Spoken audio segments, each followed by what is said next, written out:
Hi everybody and welcome to another episode of the United States of a Movie podcast. Usually we're the podcast that makes Monday fun day, but Monday is a fun day today because it's Christmas Day.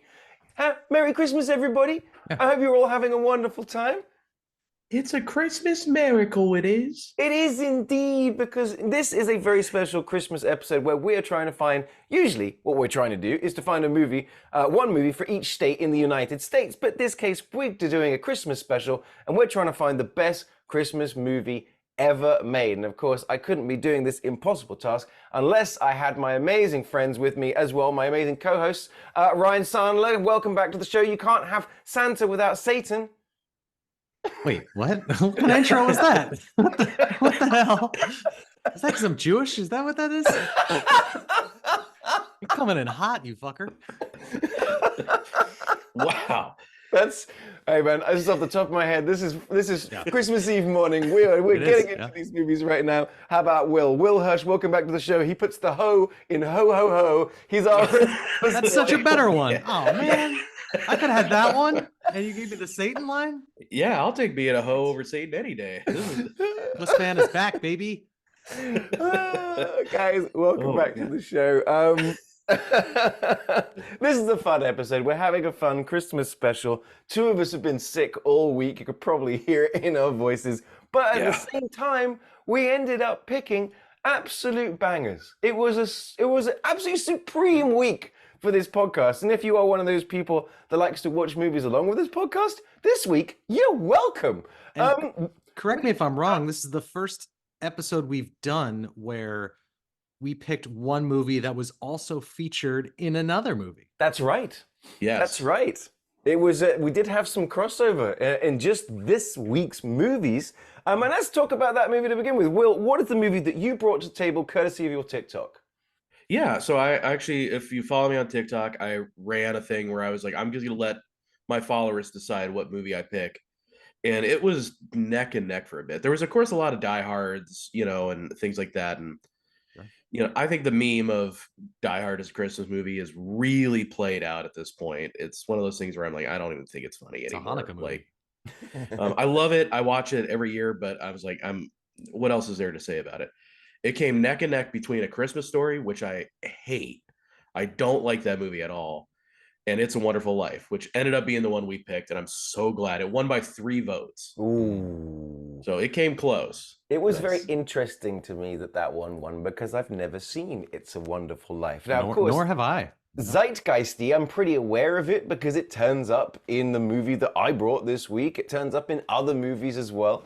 But it was such a sort of a treasure to actually sit down and watch it. And the thing is, I understand what you say with A Christmas Story. I only discovered A Christmas Story when I came to America like 10 years ago. But that being said, interestingly, A Christmas Story and It's a Wonderful Life have something very similar, which is they weren't really received when they came out, but became Christmas classics because they just started getting shown on TV, which is honestly where It's a Wonderful Life came from, which is mind-blowing to me because it's a great movie.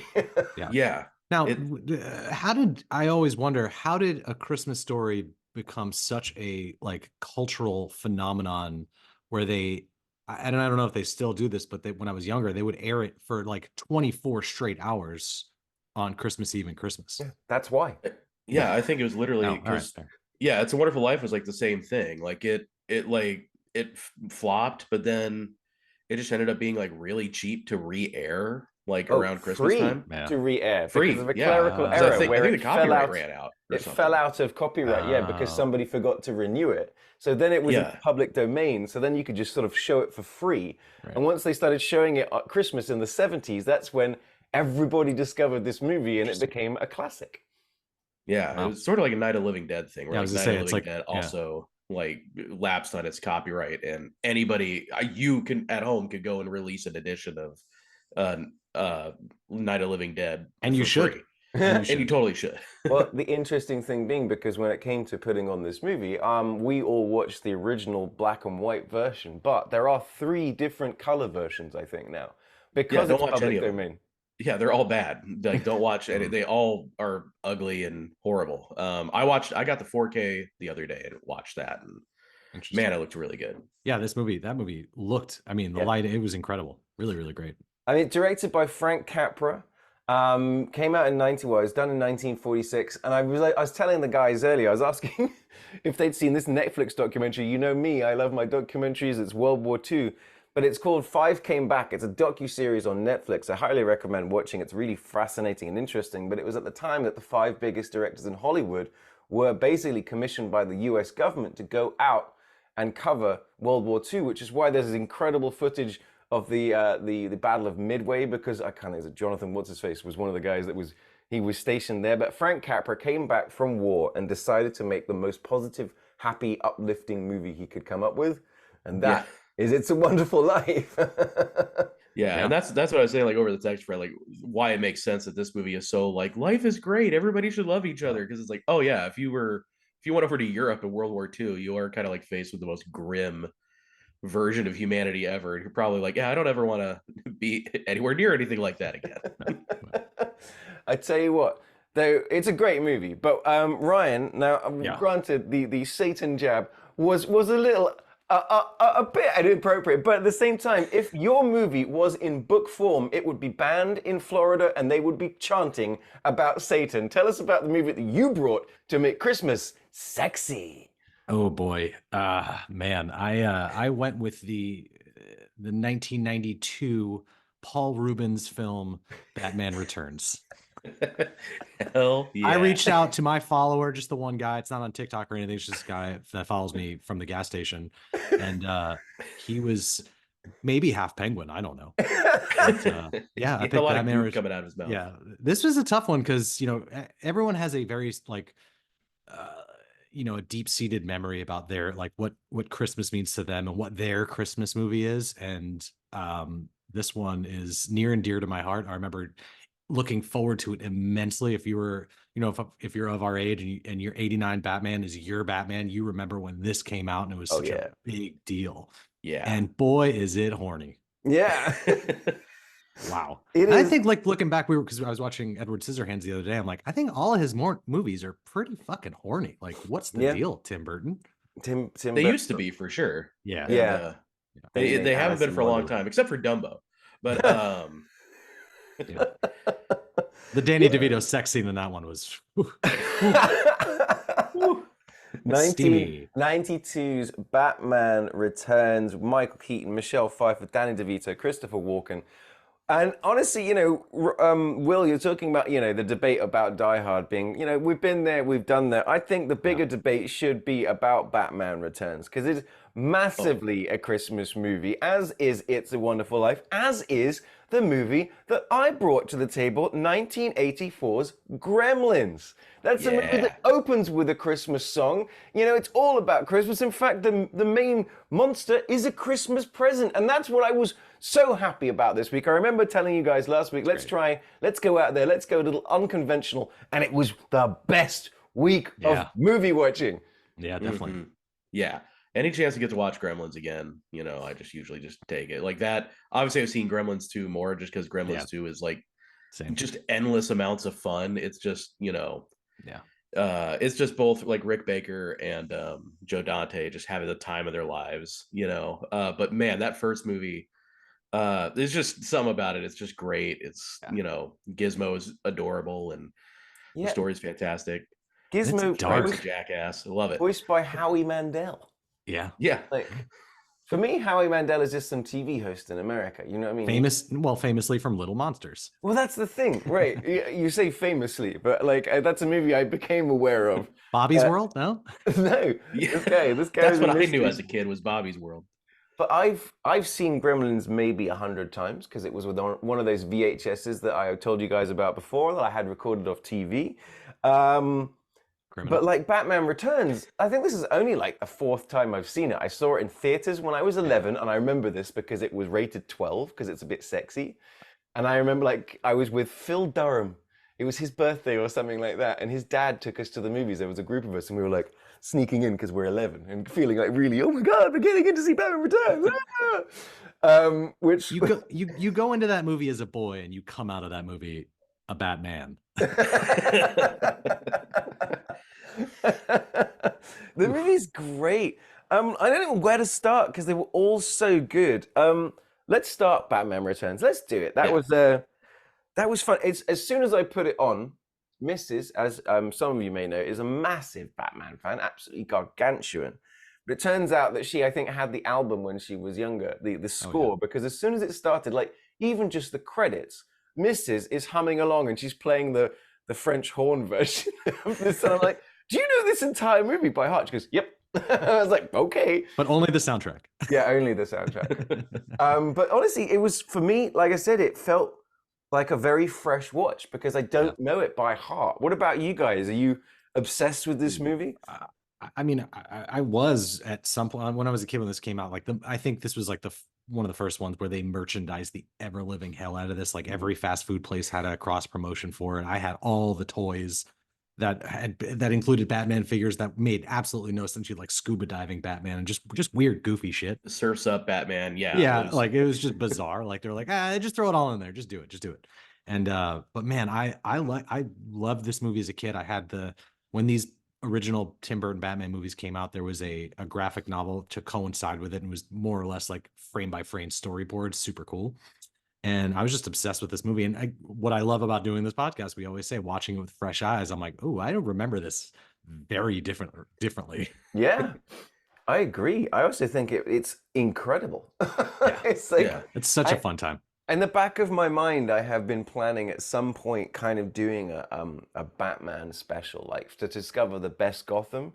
But now I'm wondering whether we even should, because I think Batman Returns Gotham might be the best Gotham. It's so the architecture and the style and the everything else about it was so cool. Yeah, the production on this was incredible. Yeah, Burton's Gotham is pretty definitive in my mind. Yeah. There are things I like about the other versions. Like, well, I think Nolan's is the weakest, just because it's just Chicago. Yeah. There's nothing really to it. It becomes Chicago, then it just becomes New York. Yeah, and then the newest one, The Batman. It's kind of like, I like it. It's kind of more like the video games, I guess. But this one, and Schumacher's I love for a completely different reason. Just being fucking wild and crazy. It is just nuts. Giant Atlas statues holding Art up Deco style. It was cool. I mean, but that's the thing. Like all those movies, Gotham Gotham was like a character. It stood out as like an immersive feeling in these movies. Yeah, Gotham definitely feels like its own unique place in like the Burton Batman films. I sent you guys before we started recording a photo of me as a child, and literally my bed sheets are Batman Returns. I have a Batman Returns poster. I have the cardboard cutout. A tub next to me has Batman Returns toys in there. So I was all in on this movie. And that's still your current bedroom. It's still my current bedroom. Still my current bed sheets. Yeah. Do you still have your Michelle Pfeiffer waifu pillow as well? I got to keep ordering them. They wear out. They wear out. Yeah. Oh my god, I get mine in Costco in bulk. Yeah, you gotta get the six-pack. That's the thing about it is when this movie came out, it was almost, it was shocking. 89 was Batman. This came out 3 years later. The original Batman had been so wildly successful that they were just like, hey, Tim Burton, do whatever. So we did, and they went, whoa, whoa, whoa, whoa, whoa, whoa, yeah. What are you, whoa. We didn't mean whatever, yeah. Batman and Catwoman can't actually fuck. Because it is like some sort of quasi BDSM sexy, like just horny black lace leather and all this kind of stuff, and I'm like, yeah. The dialogue too. It's just, Danny DeVito is essentially you can see the genesis of Frank Reynolds in this character, and like if you just like squint your eyes a little bit, it's very much just like an episode of Always Sunny where Frank decides to run for mayor. It's incredible. Yeah. And anyway, I just started blasting. Yeah, very much. I was so young at this point that a lot of that stuff just went way over my head, didn't click. none of that, like, Michelle Pfeiffer is obviously very beautiful. I was just so young at that point that I didn't even like, there wasn't even anything like that. It wasn't until Goldeneye where I was like, oh, I like women. That's Famke Jensen was like my like light bulb moment where I was like, Senior on a okay, top. yeah. Oh, So I was a little too young at this point. So on your list of ways to die, it's just being crushed by her legs. Is it? It's on my wish list. So Santa, if you're listening, that's Famke, if you're out there, if you're listening. So very quickly, if you don't know the plot of Batman Returns, who cares? Essentially, it starts with the darkest cold open. Oh my God! Pretty much ever of Paul Rubens trying to kill his child, throwing his disgusting, ugly, crazy penguin child into the sewers. Baby goes into sewer. Credits start. I mean, it's a long rolling because they put him in like a little bassoon and just like gently, say biblical sense, sent him down the river, to which he's received by penguins that are living underground. No, he becomes a member of the circus. Oh, the clown people, right? Yeah, that's why he has all his people from the circus as his assistants and stuff, as his henchmen. Yeah, which is great. It is great. This movie is great. I haven't mentioned, Christopher Walken is playing as the headless horseman. The headless horseman. All I could see, I was like, oh, fuck, he's got this is crazy. The hair is incredible. Tim Burton didn't want him in the movie because he was, quote, scared shitless of that guy. Yeah, still is. Which is why he is so good. Apparently, Annette Bening was cast as Catwoman, but she had to drop out because she got pregnant. So Michelle Pfeiffer had to come in at the last second and got paid $2 million more than Annette Bening was going to get paid. Wasn't it the whole and Sean Young was like or was that the first one? Or, Sean Young, a different one, right? I think it's from the first one, but it's second one. Okay, so yes, Sean Young has a legendary story. Do you want to tell that one?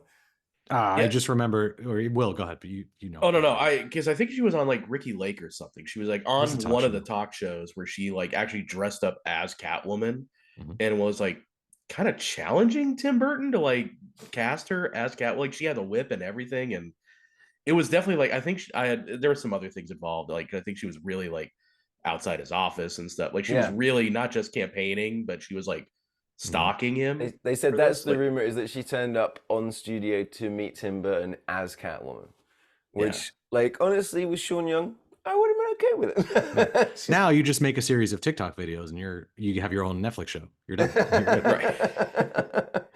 So I mean, I think they made the right choice ultimately. I think Michelle Pfeiffer is obviously the correct choice. Yeah, like in hindsight. So this movie, I was talking about this movie with another buddy of mine. He's a huge movie fan, and when I mentioned we were doing Batman Returns, his comment was, "Oh, the best Batman movie out of all of them."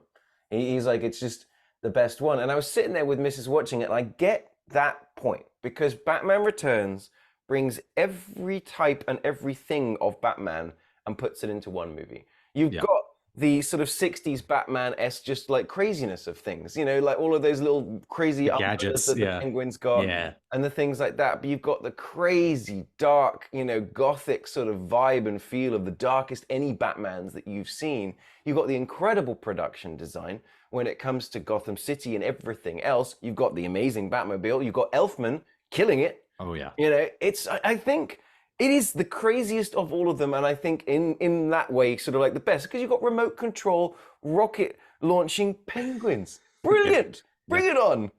Yeah, I mean, it's tough because I still think, I don't know, I go back and forth between whether the Batman or the '89 Batman is the best one. I used to think it was Dark Knight, but the longer I kind of like sat on that movie, I'm like, I don't know if that's the definitive best one because it's not strictly a Batman movie. It's kind of just a Gotham movie. Yeah. It's Michael Mann's Batman. It's incredible. Yeah. It's Michael Mann's Batman, exactly. Which is, on paper, sounds incredible. Yeah, and it is incredible.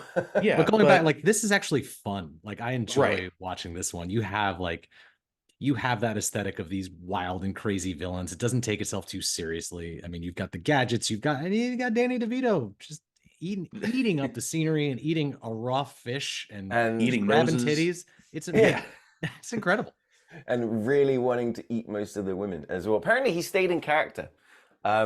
in between Forever. takes as Forever. well. Yeah, forever. He's still in character. I remember this thing, like I remember when I saw it in the movies that it made me uncomfortable initially, is the way he's always groaning and grunting. He's like, you know. Yeah, Again, still doing it. Yeah. Still doing it. He's yeah, incredible. yeah, and I will say though, this movie, my favorite bat suit of any of the Batman Mm. movies. Like, Yeah. this one I That's think cool. is where they got the only thing I would change is I would make it so he can move his neck. But other than that, because that's the only thing that distracts me. Yeah. Other than that, I'm like, it looks perfect. Yeah. Like that is like for me It's the great. best on-screen Batman suit they've ever You had. get that one fight scene where he has to like just bend down and twirls around to avoid. I mean, Yeah. these movies aren't like action-packed blockbusters like the current Right. Batman, where it's like really brutal. It's just silly. I mean, Yeah. it's still good, but the fact that he can't move his neck is great.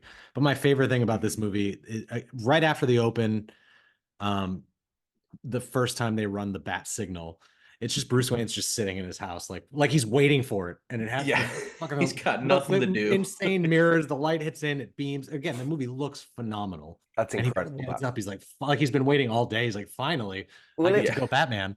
That's the thing, is that's exactly why Michael Keaton got Batman. Is he pitched when he said his take on Batman was, this guy is broken, he is a psycho, he's mentally ill. It's like the mask is Bruce Wayne. He is Batman. Like, so that's that thing, is that he has just been sitting in his billionaire mansion, just wish there was some crime. Yeah. Oh, brother. It's More like, clowns. Shit. All he wanted for Christmas was some crime, and that's what he got. He got some crime to fight. It was like, Merry Christmas, Batman. Yeah, which, funny enough, that is the plot of the newest The Batman. Is he has nothing else in his life, and he's just like, yeah, no, I'm Batman all the time, and everyone else is like, you should do something else with your time. So I love that they went back to that idea of like, Bruce Wayne is just kind of like a nothing, persona, and he has to be reminded to be like, oh yeah, I guess I gotta actually do stuff. Yeah, because he can't just be going around as Batman like in the daytime. Like, what is he gonna do?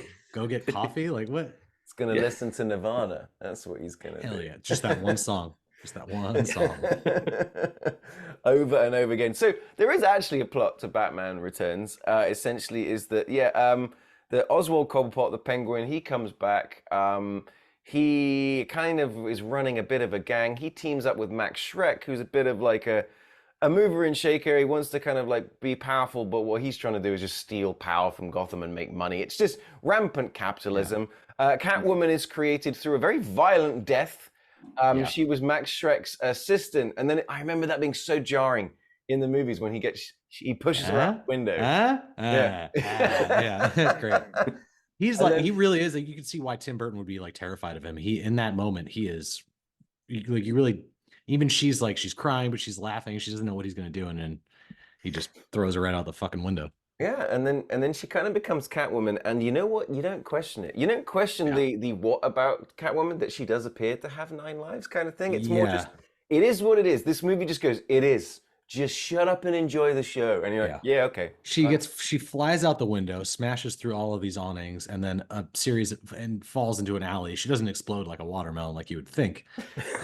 But then just a series of cats come out and just nibble on her fingers and chew on her face, and that scene too, I'm like, you get why Tim Burton is like, it's funny to me, he's never made just like a straight up horror film. I know we said that about like Spielberg, but for him not to do one, because some of this iconography and scenery is truly terrifying. Like when her eyes are like fluttering back and forth and she's kind of almost animatronic and she comes back to life, it's fucking crazy. Oh, scared me as a kid. Like I was terrified of it, but now I'm just turned on. Yeah. I love the production design of Selina's apartment with the hello there becoming hell here. You know, it looks incredible. This movie looks so good. It's just it's pretty. Yeah, you get that shot after she destroys her apartment. I don't know why. She puts the stuffed animals down the garbage disposal. I guess she's like destroying all of the things that made her like meek. Yeah, and then you get that you get that shot from outside of her apartment looking in, where you just see her silhouette, and it's like, and then her voice changes and it gets very sultry and oof.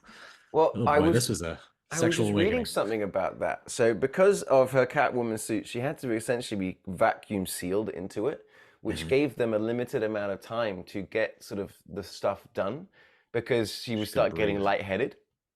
But because it was so tight, she was having trouble sort of like projecting her voice. And she was like shouting a lot of her lines. And Tim Burton said, drop your voice down lower. And so that's where sort of Catwoman's voice came from. Is it's also just Michelle Awesome. Pfeiffer trying to breathe. Hell yeah. Yeah. And then It's just nuts. you get that famous like behind the scenes shot that people always end up posting on Twitter of her in the store with the whip, like she got it in one take. Yeah. Which again is just so hot. So hot. Michelle Pfeiffer, if you're listening. You are still gorgeous. Yeah, Yeah, I mean, she kills it. yeah, it's like her actual origin though, like even as a kid, I didn't quite understand like how does this lead to her becoming a Catwoman? I was like, this is the most ridiculous transformation into a Catwoman there could ever possibly be, only to be proven wrong like a decade later when the movie Catwoman came out. And I was like, never mind. Yep. Batman Returns makes way more sense. I don't know, man. That Whatever's basketball going on scene here. is still phenomenal. But yeah, this movie is like made like Tim Burton. I think the genesis behind it is like, Tim Burton, you want to make a Batman film? He's like, well, I've never read the comics. So like, that doesn't matter. Yeah, clearly. I remember, But it that works. quote came It out works. that he's never read a comic book, and I'm like, I know, I've seen your Batman movies, I can tell. You know, it's kind of ironic that Better like for it. they criticize Batman Returns for its, well, not criticize, but for its somewhat sort of darker tones and sexual elements. And they're like, we need to make Batman and like less sexy. And then Joel Schumacher's like, we need to gay him up. We need nipples. We want shots of asses. We want just ass shots, constant ass shots. And I'm like, they made it more sexual, but this like kid-friendly sexual, I guess. But like campy in a way, like not bondage and latex, but just kind of campy. It's so funny because like Joel Schumacher's version of like a comic book movie, I mean, I think he didn't lean into anything about Batman that wasn't already there, like especially from like Golden Era Batman comics onward. Like Joel Schumacher knew what he was leaning into, but I do think especially at that time it was wrong for the franchise. It just wasn't. I mean, I don't know. I actually like Batman Returns or Batman Forever quite a lot. Batman Forever, I loved that movie when I was younger. I watched it all the time. Yeah, I don't think it's like a legit good movie, but I'm so nostalgic for it, and it was such a huge part of my childhood that I just can't help but love it. Batman and Robin, I don't have the same feeling for. That was one of the first movies I saw where I was like, oh, this is bad.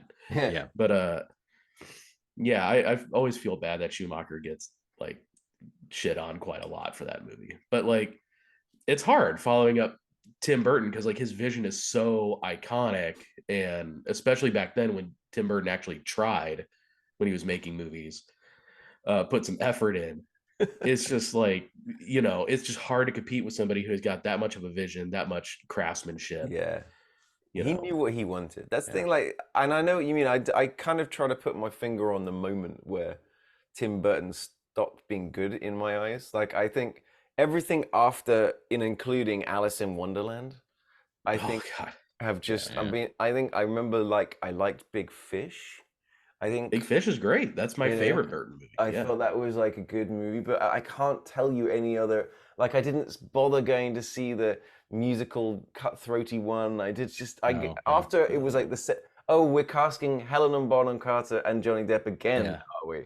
Dark Shadows was another one. Yeah, I didn't like that. that. No, then, I was like, nah. I think Big Eyes, right? He did with didn't watch that. Didn't watch it. Yeah.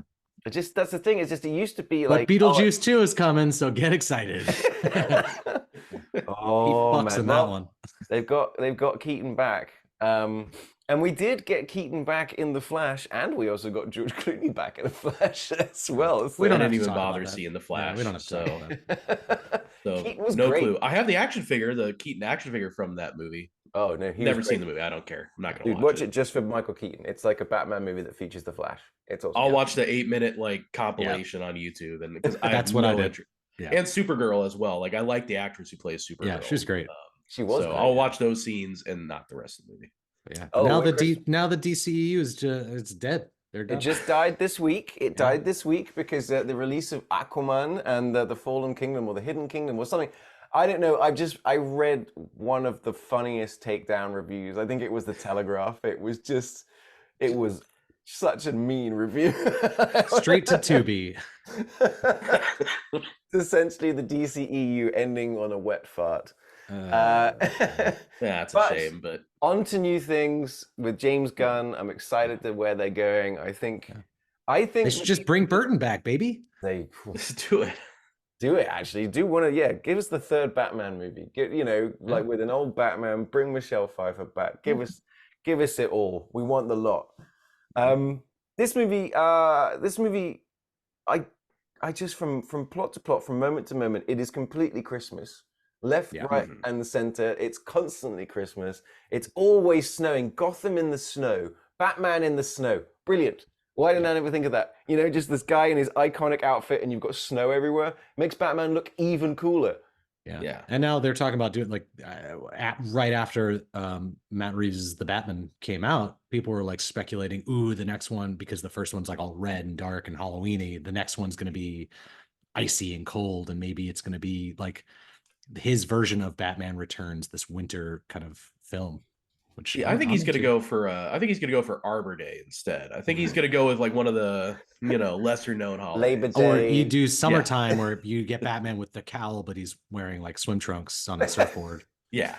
That's what I want. And going scuba diving. He's got the shark spray. We know that. That's canonically important. That's true. He's got it. Make it happen, Matt Reeves. Yeah. Well, we are going to get 10 episodes of The Penguin, aren't we? Which is back to shoot. Yeah. I'm interested. And we've got an Arkham Asylum show as well. Yeah. So inside the world of the Batman, we're going to kind of get. Matt Reeves is behind the Penguin show. It's a Penguin crime boss show. The Batman's going to show up at some point. At the very end of season 1 for like 2 seconds. Yeah, I get tired of all these Batman adjacent shows. That don't have Batman in them. Yeah. Like it drives me insane. I'm like, the only thing I want is a Batman show. I don't want the rest of the universe. Okay, I know Ollie is a huge Pennyworth fan. Yeah, actually, have you seen that show? That's actually quite good. No one's seen that show. No one watches that shit. Mrs. likes it. Yeah. But I watched if you've never read it, I this is why I think that there is a way for it to work. And in fact, that's what I think the Gotham TV show was based off. But it was there's a run, it was a year's run, it was 52 issues. I think it was called Gotham Central. And so it's a comic book run set in a Gotham, the Gotham sort of detectives. So it's all like, so it's them dealing with things that are happening in Gotham. And, they're dealing with the fallout of certain things that are happening in the comics. They're trying to solve things, but Batman turned up for like 3 pages in one issue. He turns up for a second in another, but it was actually you guys got this, right? All right. Yeah. Gotham Central was excellent. So I know like the idea can work. Yeah. And I think I'm fascinated to see, because I think it's just at this point we've had 95 shows with like that are Batman adjacent and no Batman show. And I'm like, there's only one thing I want in DC. Yeah. Like, Colin Farrell as the Penguin. He's great. Yeah. He was so good to the point that our buddy Nick was like, I watched the whole movie. I didn't know who it was. Do we know if that show takes place like before, during, or after the events of the first film? It takes place immediately after the first film. So the first film has ended with that kind of famous. He's still tied up and like waddling. It's but it's also kind of like it's set up. There's a whole run in the Batman comics called No Man's Land, and so they've set up a sort of No Man's Land style sort of show, and it's all going to be about, much like No Man's Land is about the sort of like the crime bosses fighting for control. So it's essentially kind of like the Penguin's origin story, because like in the Batman, the Penguin is kind of like he's Falcone's like enforcer or right-hand guy. This is when the Penguin sort of becomes the Penguin, so to speak. Great. Am I nerding out too much? No, for me, that's what I was hoping the second Batman movie was going to be No Man's Land, because that's my favorite storyline in the Batman comics. So that's what I was hoping that they were going to adapt. But yeah, we'll see. I don't know. Sorry, we're getting off topic. We need to talk about Batman Returns. Yeah. There's no. Let's return to Batman Returns. There's no off topic to this podcast when we barely have a topic as it is. It's just when we start talking about the Batman comics, I'm gonna be here for 9 hours. Anyway, a lot of anyway, thoughts, back and to I the love plot No of this Man's movie. Land. No Man's Land, the comics has like one of the best endings to any storylines ever. Like I don't know. I tell I you love one it. thing that bothered me about Batman Returns as a kid, and it still to a point bothers me today, is when the Batmobile. It was such a pretty Batmobile, and then it becomes like the Bat bike, which I feel like that idea was perfected by Christopher Nolan with the tumbler. Yes. Yeah. That was when you see that like long fucking bunless hot dog turn, yeah, it's a little ridiculous. It turns to the right and it tips the wrong way. You can tell it's been controlled by like wires. Yeah, because it's just there's no right. Apart from that, 5 stars, no notes. It's basically, you know what? I didn't even put this together, Ryan. But as you said, the Penguin is put and gone down the river in a very sort of Moses style origin story. Mm-hmm. What does he then try to do? Kidnap all the firstborn of Gotham City. Holy cow. How did I miss this religious Moses overtones? I'm like, ugh. Wait, so is Penguin secretly the good guy? Batman's the villain? Well, I didn't say it. Batman is Ramses? Oh my god. Yeah. Oh man. And that whole plot to steal the firstborn children of Gotham in this almost Pied Piper type of scene is fucking crazy. Yeah. Which is the crazier part? That part, or the fact that we've got the mind-controlled, penguins. Batman's got penguin radar, which I thought was fucking amazing.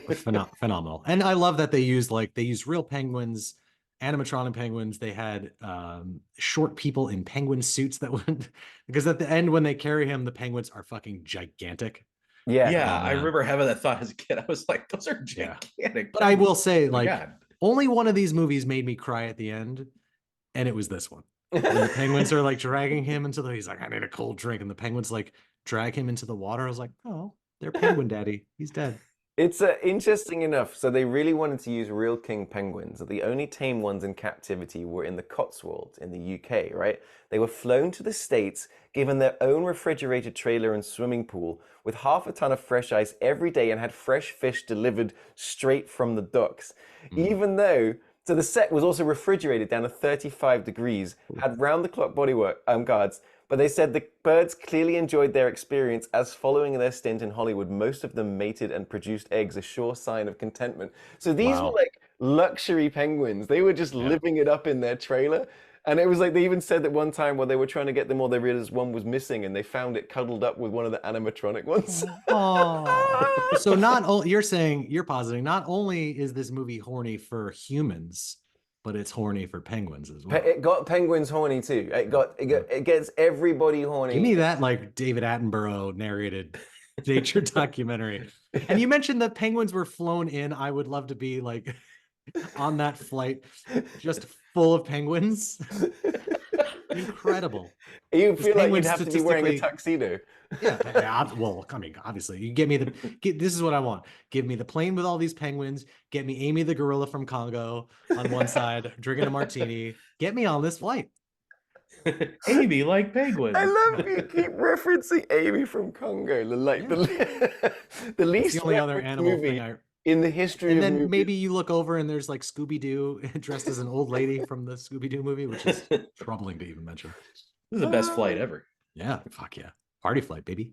The thing about it is that they didn't cut corners anywhere.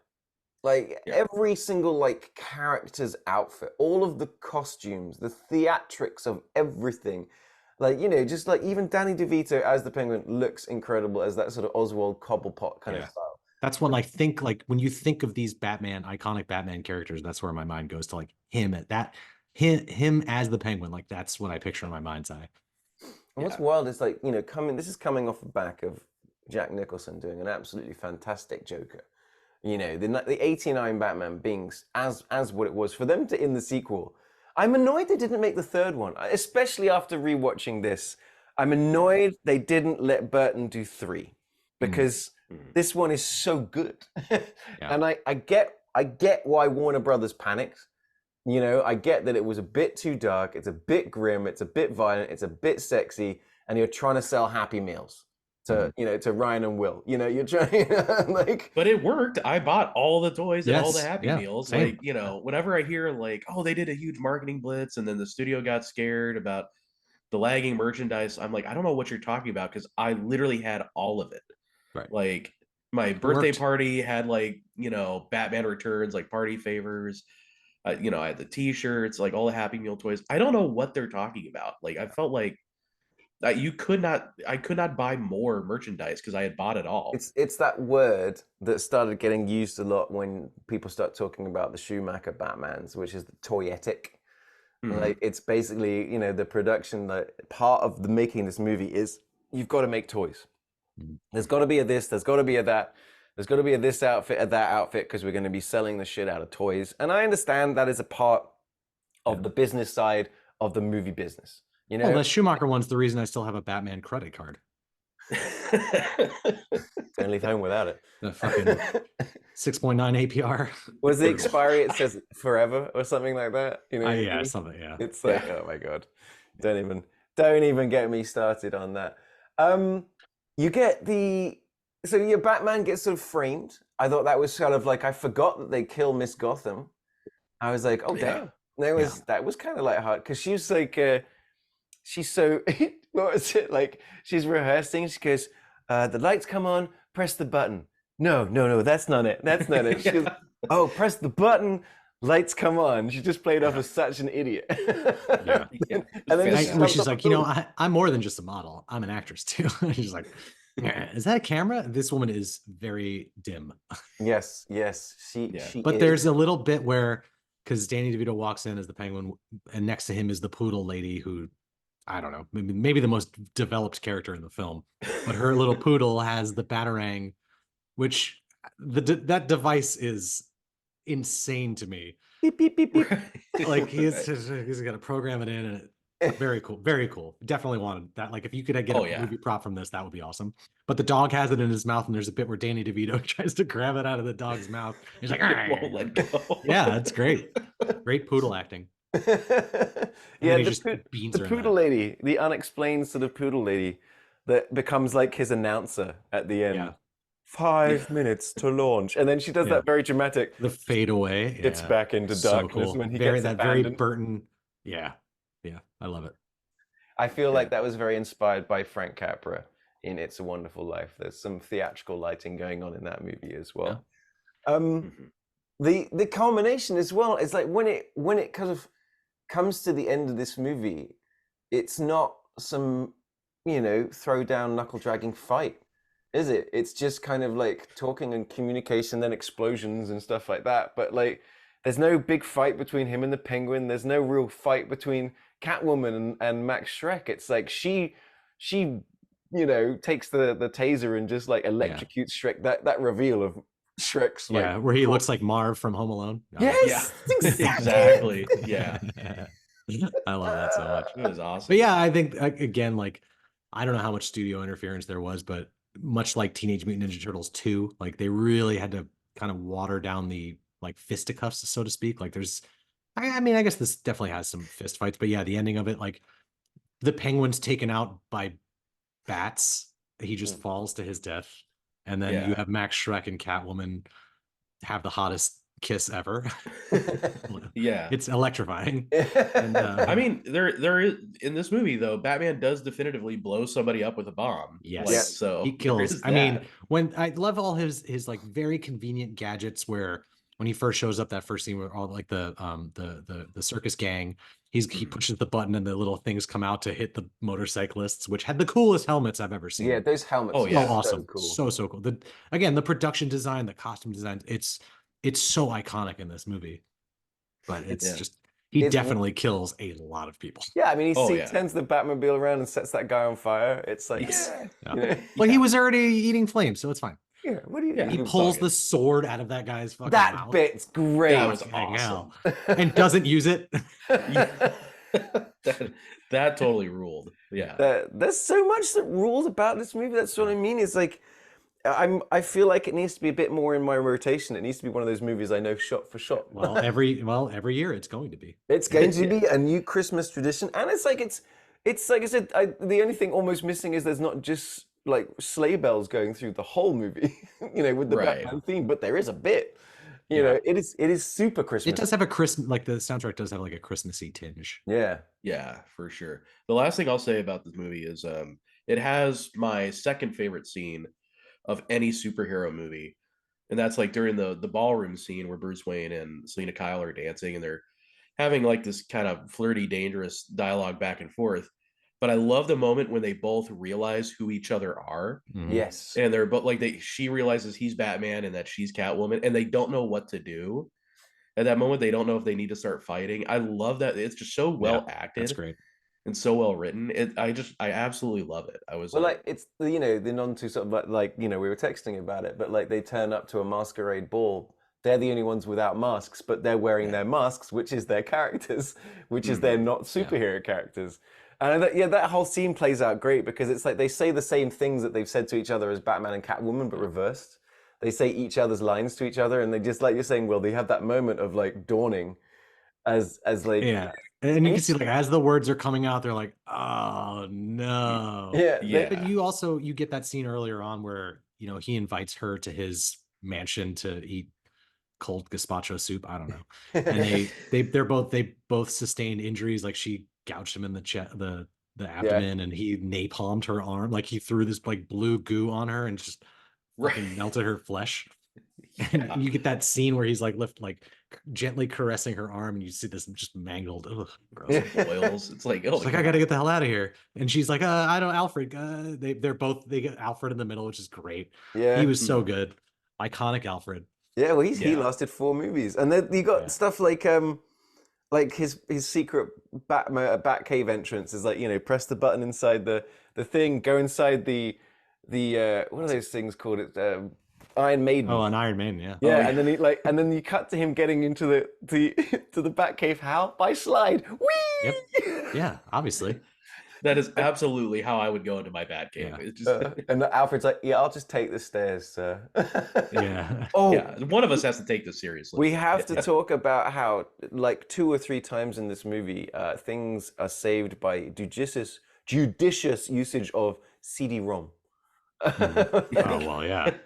He's like, Man. this is the future of technology here. Get that CD, put it in the Batmobile. But it's when he Little does the mini discs, scratching. yeah. Yes, of course. The most insane, record scratching on a CD looks absolutely the nuts. plot, the bit, like that plot device in this movie where the circus gang somehow gets the blueprints for the Batmobile. Yeah, impeccable blueprints. I'm like, Yeah. I saw that too. Go, I mean, how did they get that? they just go down to the patent office and like pick that shit up. Like it can't Hey, possibly that is be what public happens knowledge. in The Dark Knight. No, Wait but I a love minute. like that their whole plan is to. I mean, Batman. He's got like the key fob feature where just the armor comes on. Super cool. Love that. Huge. And then they get into the car and they put this takeover device. But that whole scene where Danny DeVito is in his like Toy one. he had that thing built, Yeah. and it's Yes. just great. He's like rocking back and forth, and the moment where he realizes he doesn't have control anymore is fucking phenomenal. Great. I love that. I wanted that little like Yeah, dude. Batmobile Who doesn't? like, video game thing. I Oh played my this God. town like a harp from hell. It's great. Just every line he says is so good. Yeah. Yeah. And the- Batman has the wherewithal to take out a CD RW and put this into his car, record Yeah. the Penguin on a whim, thinking he's like, I'm gonna need this later. And then just Why uses he's that Batman. to sabotage his speech in the best way possible. Smoothies. 5 stars, no notes. Perfect. Mm. There is. Have you heard about the monkey getting freaked out by Danny DeVito's penguin outfit? That it went straight for his balls. Yes. Famously attacked. Wouldn't you? I know. First time I saw him in costume, I wanted to get his balls too. Who doesn't? Lucky was just doing what we were all thinking. Yeah. I don't even know if Danny DeVito is like in a prosthetic suit for this movie. Like that bit at the very end where he like falls face down. No human is shaped this way. It's Yeah, crazy. to me. dude. He does. Yeah, they give him such a wacky body. It's like an upside down pear. Like it's so bizarre. He's so rotund, but his legs are so thin. It's like a literal Burton like illustration. Is like all his stuff brought to life. Yeah, and he's got that amazing nose. This movie. It took like 3 hours to do his makeup every day. So apparently he's sort of secretly installed a Laserdisc player and TV. Laserdisc, love it. Hell yeah. In one of the cupboards, and so he'd watch movies in the mirror while he was getting his makeup. Just watching Twins. Yeah. This movie also does, for the first time, you know, the one thing that always bugged me as a kid is, I think they still kind of do, they have to, is, you know, Batman has to wear the black like eyeshadow around because the mask, like in the cartoon, is just white. Right. But in this one, at the very end, which is so crazy, there's 2 reveals. When Selena Kyle reveals that she's Catwoman, Max Schreck is like, what? How? Like, you wouldn't fuck, like, it just, I mean, her mask is tattered. Like, yeah, it's fucking her, man. You worked together for so long, you would know it's her, the voice, everything. And then Batman, he rips his thing off, but his eyes are just perfectly fine. Yeah. And then Max Schreck is like, Bruce Wayne, why you dressed like Batman? Just not getting it. So fucking much like Gene Hackman in the Birdcage, just can't piece it together that Bruce Wayne is Batman. It's just and he does all this shit, and he's just like, why are you dressed up? Like, you fucking like zip lined in. Like, he's just like, what? Yeah, just doesn't get it. He must have been so confused at that masquerade ball. Anytime somebody was like, "Hey, Max," he'd be like, "Whoa, who are Chip, you? That's you." Can we just talk for a second about his son Chip doing the best Christopher Walken impersonation for the voice ever? So much that he's like, "Hey, Dad, I'm your son, Chip." Terrible.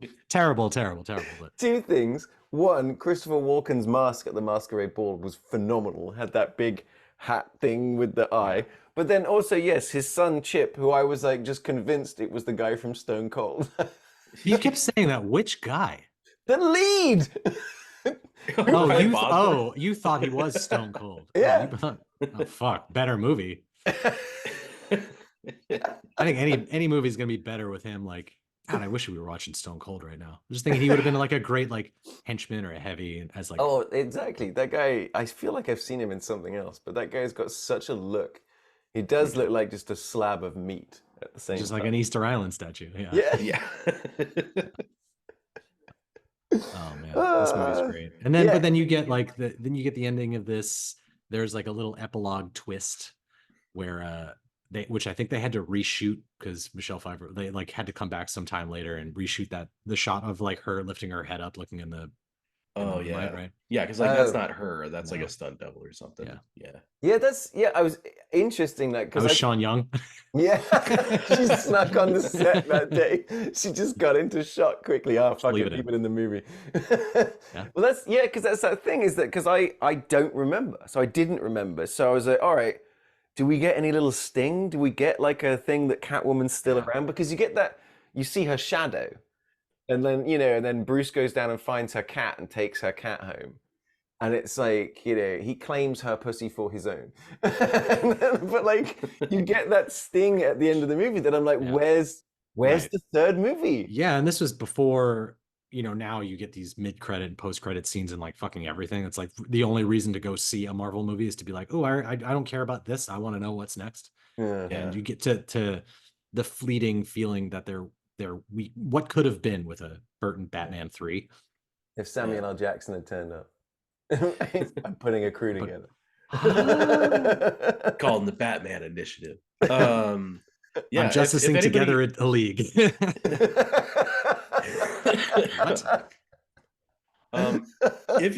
anybody out there wants to know what a possible third Tim Burton Batman movie might have been, there's a comic book series called Batman '89. Oh yeah. And it's pretty good. It's written by the guy who wrote the first movie, and he has a co-writing credit, I think, on this one, Sam Hamm. But it's based on like a lot of ideas that were pitched for that third movie. Giant spider robot. Yeah, absolutely. I'm actually doing a video about that guy, that producer, because he's so fascinating. Nice. And a creep. But yeah, it's a really good. I think they did Batman 89, it was like 6 issues. It's pretty good. It's got Billy D. Williams Two-Face in Oh it. hell yeah, right. That's right. Um Was he supposed to be in this one like that? Then they cut it. it he might still have got been. He was paid. definitely supposed to be in the third one. Yeah. Okay. And wait, hang on a second. Wasn't there also like famously Robin was going to be in this one? Marlon Wayans was going to Marlon be Wayans, yeah. Robin in this one, and then it got pushed to 3, and then never. So he still got paid and still gets residuals and everything. There was even a like, and I Yeah. think you can find like a Robin like a Oh right, a figure, huh? yeah, That's but why- you can tell it's him, but they've spray painted him white. You know, so like, but if you look at the face, it's actually Wayans. I've heard that too. I don't quite. it's where they buy got the that. idea for the movie White Chicks. You can find it online. I googled this before. There's actually like images of this thing, but that's fascinating. Well, I had the toy, and of course, I was reading the comics like crazy as a kid. That was kind of just Robin's hair at the time in the comics, so I don't know if I quite believe that. Because that it just looks exactly like the comic book Robin, and so I'm kind of like, yeah, in the 90s, that was kind of like the Vanilla Ice hair is kind of Right. what teen boys had. Sure. So I don't know. I that could be true. That might not be true. I don't know how he would still get residuals. I don't know if that's true. There's a little bit Yeah. about Marlon Wayans' story where I'm like, I don't know if I quite buy everything he's saying. But yeah, there But was yeah. going to be a Robin, and then in the third movie, it was going to be Two-Face, and it was going to Yeah. be Billy D. Williams' Two-Face story. Great. Give me that. Yeah. So check out Batman 89 if you're interested. It's fun. It's not quite Tim Burton's visual style. But it's written by the guy who wrote the first movie, so You know, it's consistent. growing up, my dad was and still is like a huge comic book fan. Like he had boxes and boxes, but his favorite was Batman. So when the first movie came out, the 89 one, that was like such a huge deal for him to kind of indoctrinate me into this world. And then the sequel came out, and I remember he had like insane comic. I think there was a comic book where it's like Batman versus the fucking Predator, like Mhm. Yep. or Batman versus the Terminator. Like they're just like, Ninja what Turtles. two stand things up. can we mix together to make a comic book? And I haven't read any of those, but it'd be a great movie. I'm just reading some of the stuff about this movie here, and I'm reading about how a couple of writers wrote that Batman Returns was not anti-Semitic but had anti-Semitic imagery. But there is one particular sentence that I think I have to read. The Penguin, they believe, embodied Jewish stereotypes such as his hooked nose, pale face, and lust for herring. Lust for herring? Do you have a lust for herring right now, Ryan? Also, Well, now, unathletic and seemingly unthreatening. I was like, what the hell is this sentence here? But seemingly wants to also murder every firstborn child in the Gentile community. So there you go. It's like a lust for herring? Is that a thing? I mean, they're not wrong. I do harbor all of these feelings all of the time, and now I know why. I guess I'm, It took Batman Returns for you to realize. Yeah. Get this man some herring. The more pickled, the better. If you've ever had pickled herring, it is abhorrent. It sounds lovely. But with some horseradish, it's nice. It's given me all of those things sound terrible together.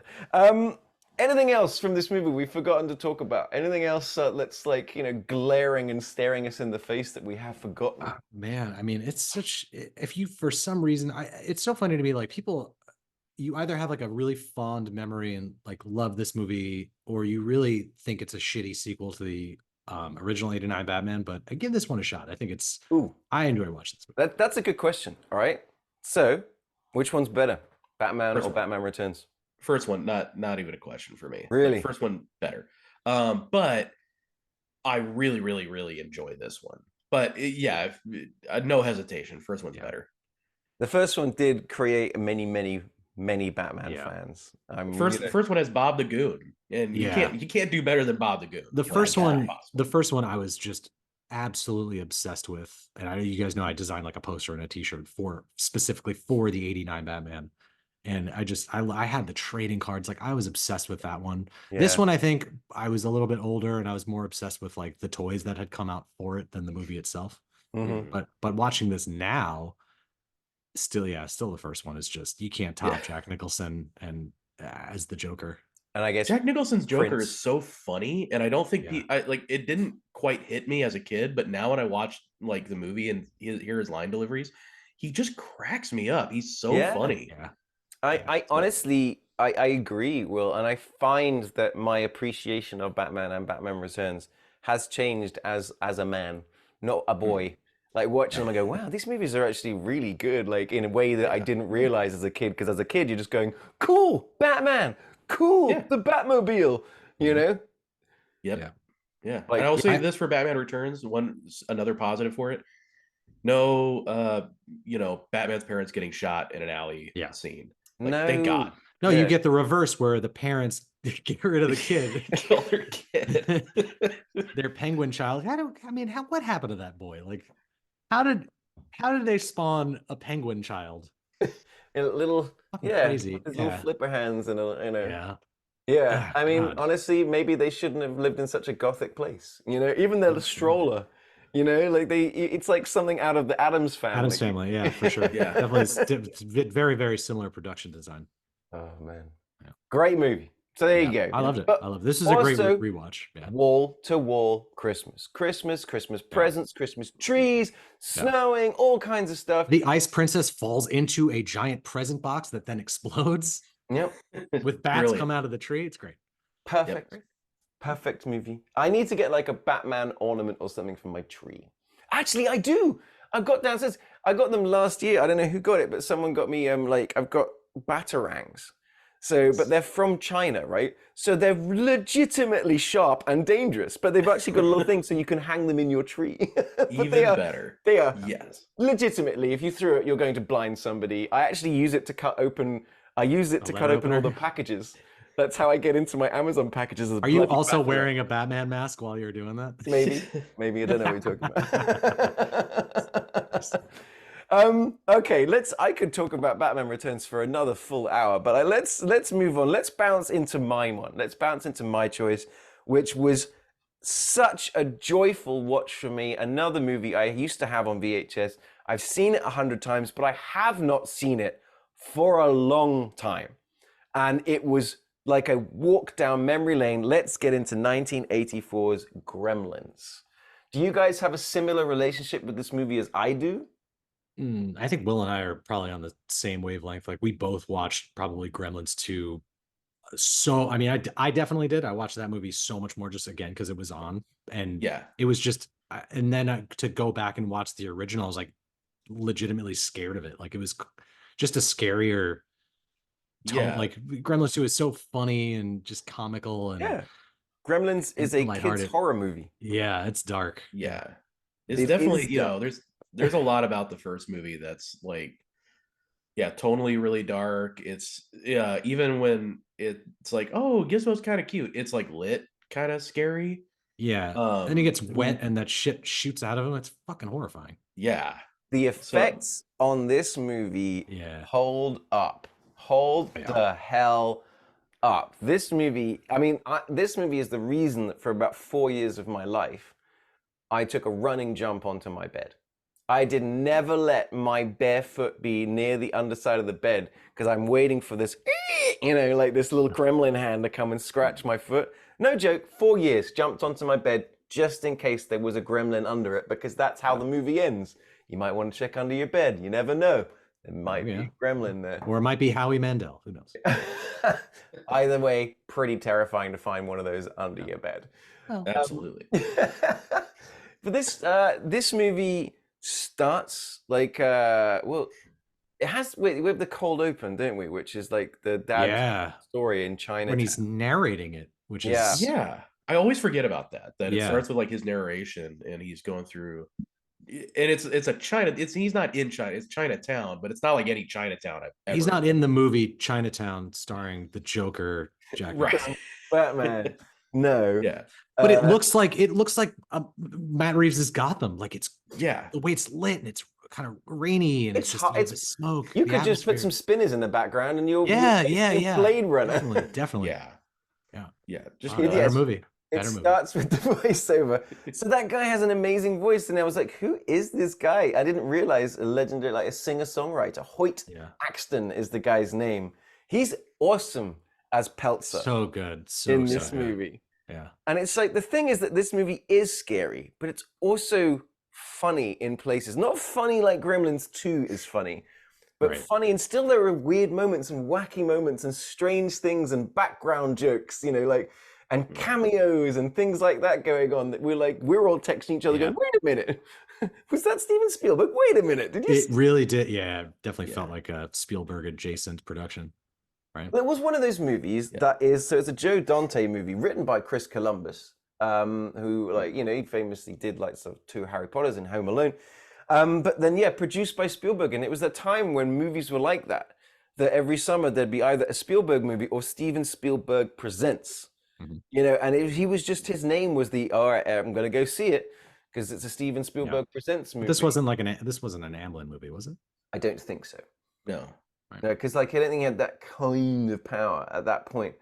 But I think it's why I think it's so interesting, because you've got, Chris Columbus kind of writes stuff for kids. Steven Spielberg likes to push things, and Joe Dante has added this kind of this sort of element to it as well. I think he was pushing it to be a bit darker. Like, he was the one that put the whole dark Phoebe Cates origin story that just Jesus slap bang an hour into the movie. Holy we just get this. fuck. What?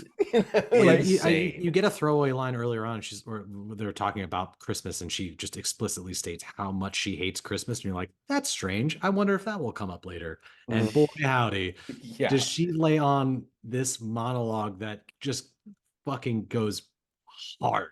So it's a monologue that honestly belongs in a Time to Kill instead of Gremlins. We joked that crazy. Because I think I watched Gremlins first, and then we joked that dude, the opening scene of Batman Returns is so fucking dark. It's like Phoebe Cates is narrating it.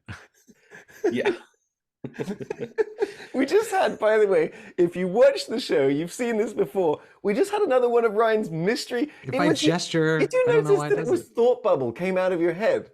So you said something positive, and it gave a thumbs up. We still have no idea how or why this is happening, but there we go. And we'll never know. We'll never know. We'll never find out. Fascinating to me. This movie and Indiana Jones and the Temple of Doom are credited with being why PG-13 exists. 2 movies that are pretty damn dark, and also at times, scary, and during the effect of Stripe at the end when he's white eyes and he's melting. What the fuck? This is a kids movie? Or the gremlin in the microwave. Jeez, a gremlin in the microwave processor. Oh. The gags in this movie are just so next level, and I love all of them. Yeah. I told you guys, I think one of the funniest things that's ever been put to screen is the chairlift scene. It's just, I leave in tears every time. It's so funny. If you put the Benny Hill soundtrack to it, it makes it even better. Or just the bar scene, the bar and my favorite, and the Snow White scene.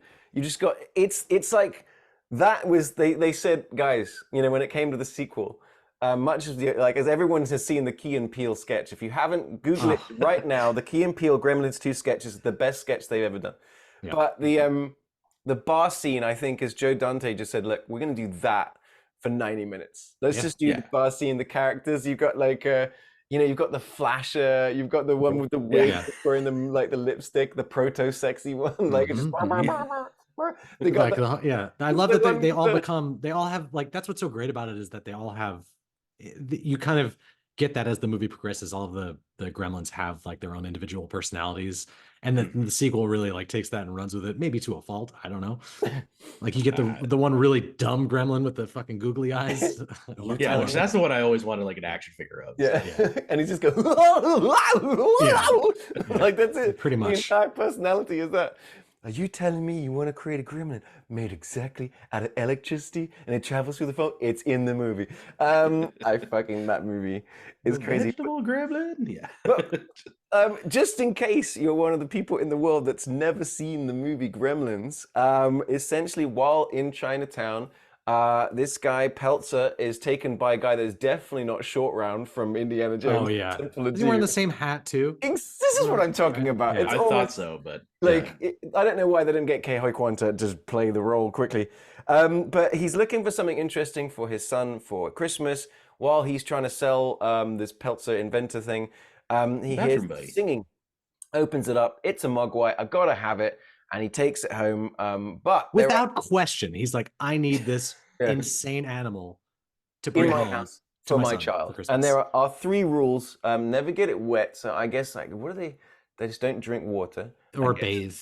Yeah. So don't get it wet.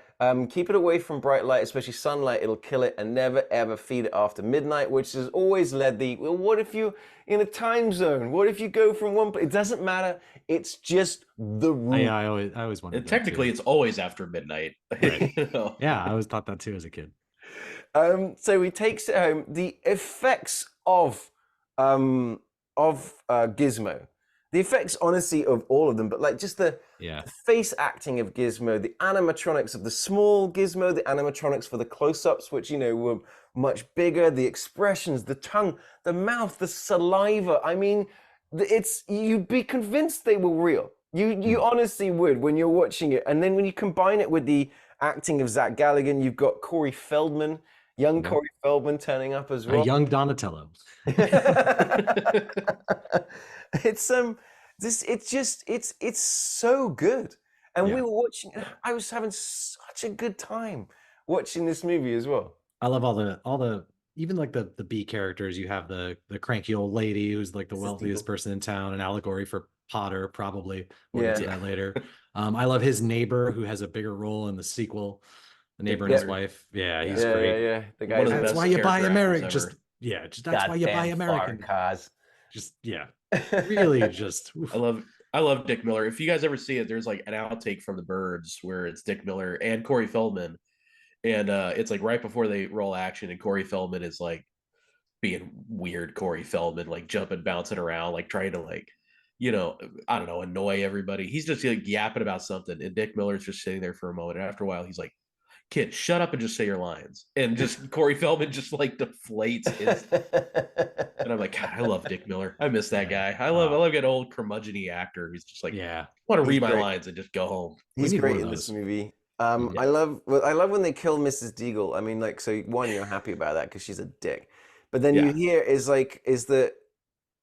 I've never noticed it in the movie before, but it was this sort of throwaway line on the news that she was a wife of a notorious stock guy, so some guy that had like run a Ponzi scheme or something like that. So her real husband, piece of shit. It kind of, and I think you're right, Ryan, is that it is kind of like Potter adjacent, because it's she's the mean lady, but I think her husband was Potter. I think Mrs. Deagle. I think this town is the town from It's a Wonderful Life, and it kind of shadows the fact that Bedford Falls, right? That It's a Wonderful Life is playing on the TV. And you've got to, like, even when Billy is running through town later, when it's all crazy, it's kind of reminiscent of when George Bailey is running through town from the end of It's a Wonderful Life. Are you saying that Gremlins is a sequel to It's a Wonderful Life? Not only that, I'm saying it might be a better Christmas movie. No, because when you get the Gremlins opening, it's like it's Hill Valley, California, in snow, but it's just Christmas. It's just straight up a Christmas song. It's like if you have any question of whether Gremlins is a Christmas movie, the whole thing is wall-to-wall Christmas. Again, there are Christmas trees, people dressed as Christmas trees, and it's like it's constantly snowing, just like in all of these movies. I love it. Yeah, it's so much fun. And it goes with my theory, which I think kids movies are like later, like definitely, more recent times are just so afraid of like doing anything that would ever possibly disturb a kid, to where they're so sanitized and boring to watch, frankly. And my theory is always like, I think kids like to be scared a little bit.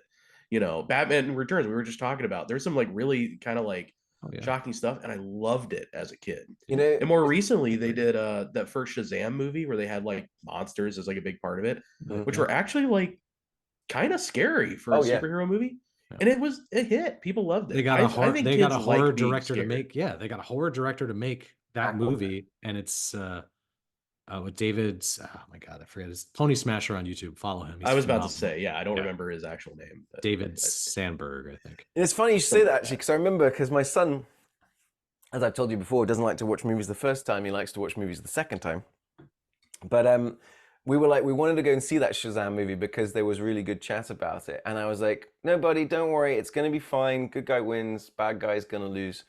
Opening in the movie is a truly terrifying car accident. Terrible dad and brother. Then, yeah, you get into this whole thing with the monsters and stuff like that. Like, yeah, you're right, Will. I think that might be why the first Shazam works well, is that because I was worried, oh shit, it's gonna. Yeah, you want that, guys like okay? that little bit of grotesque thing, because that's what sticks with you. That becomes a core memory. Like, I Yeah. agree. and then you, like, we talk about it, and then you watch it years later, and you just still, you're like, wow, I can't believe I was, terrified of this as a kid. And you watching, like, wow, this is still terrifying. Yeah. That shit still sticks with me.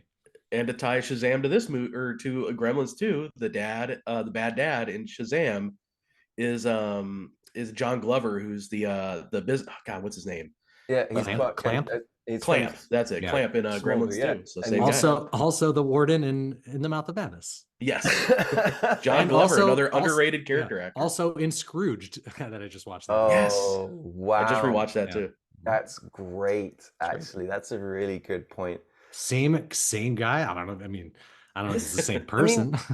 You're right, Will. I think you've hit the nail on the head. I think Amy Nicholson, she's a famous movie reviewer. She says very similar, actually, that it's like kids' movies have just become sort of neutered, and and her argument is the same as you, is that kids like to be scared.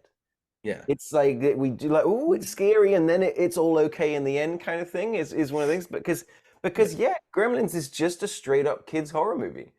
And it's like, you've got the creepy music, you've got the creepy sound effects. I mean, like, for me, one of the best sort of like reveals of when it goes, ooh, is when we get that sort of shot of Billy's room, but they're all the chrysalises. They look almost like eggs from Aliens. Yeah, exactly. You know what I mean? And like, you got the other one at school that the teacher's cutting out of the thing.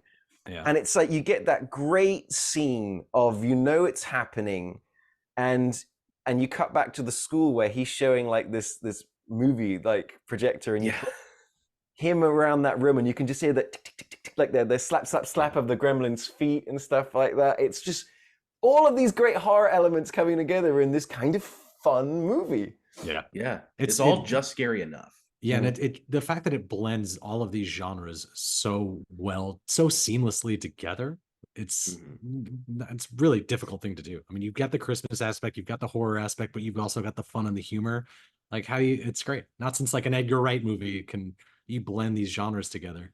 And on paper, you kind of feel like, how is this working? And I think maybe it's just kind of like that, what I was saying earlier, that sort of collaborative spirit of Spielberg, Columbus, and Dante, all kind of like putting their little bits in there.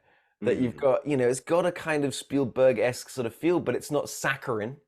You've got that kind of like darkness of like, that Joe Dante sometimes brings into his things as well. That I was like, this. I feel like if Spielberg would have done it, all of the main cast would have been significantly younger. Like, they would have all been Corey Feldman's age. They would have like been more hijinks. Yeah, it would have been just more like a group of kids, like the Goonies, like just younger kids.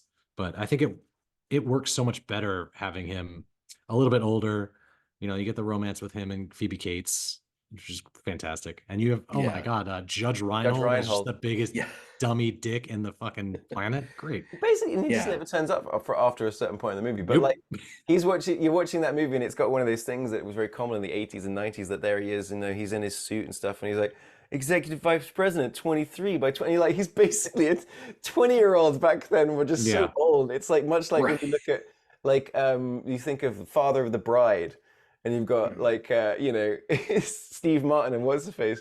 That's 44-year-olds. That's basically us. But back then they looked 90. And they have grandkids. It's great. Yeah. We all had to grow up so quickly back in the day. And Judge Reinhold leads to one of my favorite. If anybody ever saw the Clerks TV show, the animated show, that leads to one of my favorite jokes where Judge Reinhold is an actual judge, and Randall is like putting all the directors on trial, and Randall like brings up Steven Spielberg like to get his money back, and he's like, I want to call Steven Spielberg, and the judge is like, why are you doing this? And he's like, or like, you know, the judge is like, why are we doing this? And Randall goes, sir, you've never been in a Spielberg movie. And Judge Reinhold's like, I was in Gremlins, but not Gremlins 2. Yeah, You're right. that's great. All right, I'll allow it. Oh, nice. I was like, what I love for Judge Reinhold is when he turns up in Arrested Development or something. Yeah, I was gonna say. It's like, is please, it mock judge or fake judge with Judge Reinhold Right, instead of it's calling Judge. Judge Reinhold? Yeah, that's great. Fake judge with Judge Reinhold. Give me that show. Yeah, absolutely. Oh, God, and that show's like 15 years old. That's when it starts. When we go, oh my God, Arrested Development was 15 years ago. Kill me now. Oh no. It's a cute movie that gets interesting when Corey Feldman spills water on Gizmo. Suddenly we've got a whole bunch of little Gizmos, little Mogwais who were apparently the inspiration for Furbies. So you can blame these. Yeah. And you get that great moment of like, once all of these, you've got Stripe and all of his sort of like minions. Dude, his like Gizmo's screams are so chilling. Like you feel, even when he like, I mean, what is he like, hits him on the head or something like that? Like he drops him or something, like his just, or they flash the light and he falls off the desk. It just like the screams, like the shrieks are just seared into my brain. One of my favorite little he's on his tummy like yeah. One of my favorite little sound effects though is like the when all the gremlins are they've so not the gremlins but the little mogwais have kind of set the trap. So they're talking about how hungry they are, but they're all in that cardboard box and they're just going fucking bananas. It's like it's just the sound design on this movie is so funny. And like the effect of those fast mogwai birthing from those little balls. And you got the sound of the balls like getting bigger and then suddenly like their ears open up. I'm like, I swear to God, Oscar-winning stuff. And the one thing that's we mentioned this on the thread is that how everyone is just completely fine with all of this shit happening. Like watching the other Mogwai shoot out of his back, like, and this is this completely normal behavior. Like they've experienced this. Corey Feldman with his 3D glasses. No, it is. It's very cool. No, it's cool. It's cool. Yeah, cool. I'm gonna go back to reading my comics. Yeah. But even like the scientist in the school, he's just like, none of this is scary to them. No one's like, well, hang on, maybe we shouldn't. We should call somebody. Like this is just fucking crazy. They're just like accepting of it. Let's call the government, and I've just discovered a new animal. He's like, oh, cool. Let's And then him, the dad, like the mom, like all of them, they're just like, whatever. Yeah. Oh, cool. Oh, you got a gremlin? Cool, man. Cool. It makes you wonder what else is going on in like the adults' lives where like this is like nothing to them. Like, oh, mate, it's the late 80s. What other cool shit is in that Chinatown store? Literally, they're all living in the mouth of madness, and so like they're all going through that. So like Gremlins are just like, whatever. Buddy, we're all living in a Sutter Kane novel. But of course, shit gets real once they're fed after midnight, and suddenly we've got Gremlins. I again misremembered it, but credit to the sort of early 90s, credit to the 80s mum, who, when the Gremlins do attack, she takes one out in a mixer, explodes one in a fucking microwave, and hits another, takes another one in hand-to-hand combat before Billy sort of hits it into the fire. You know what I mean? Oh no, she stabs another one as well. She takes out 3 gremlins single-handed. 80s mums do not mess with 80s mums, man. And that wasn't the original plan for her either, which is fucking horrifying.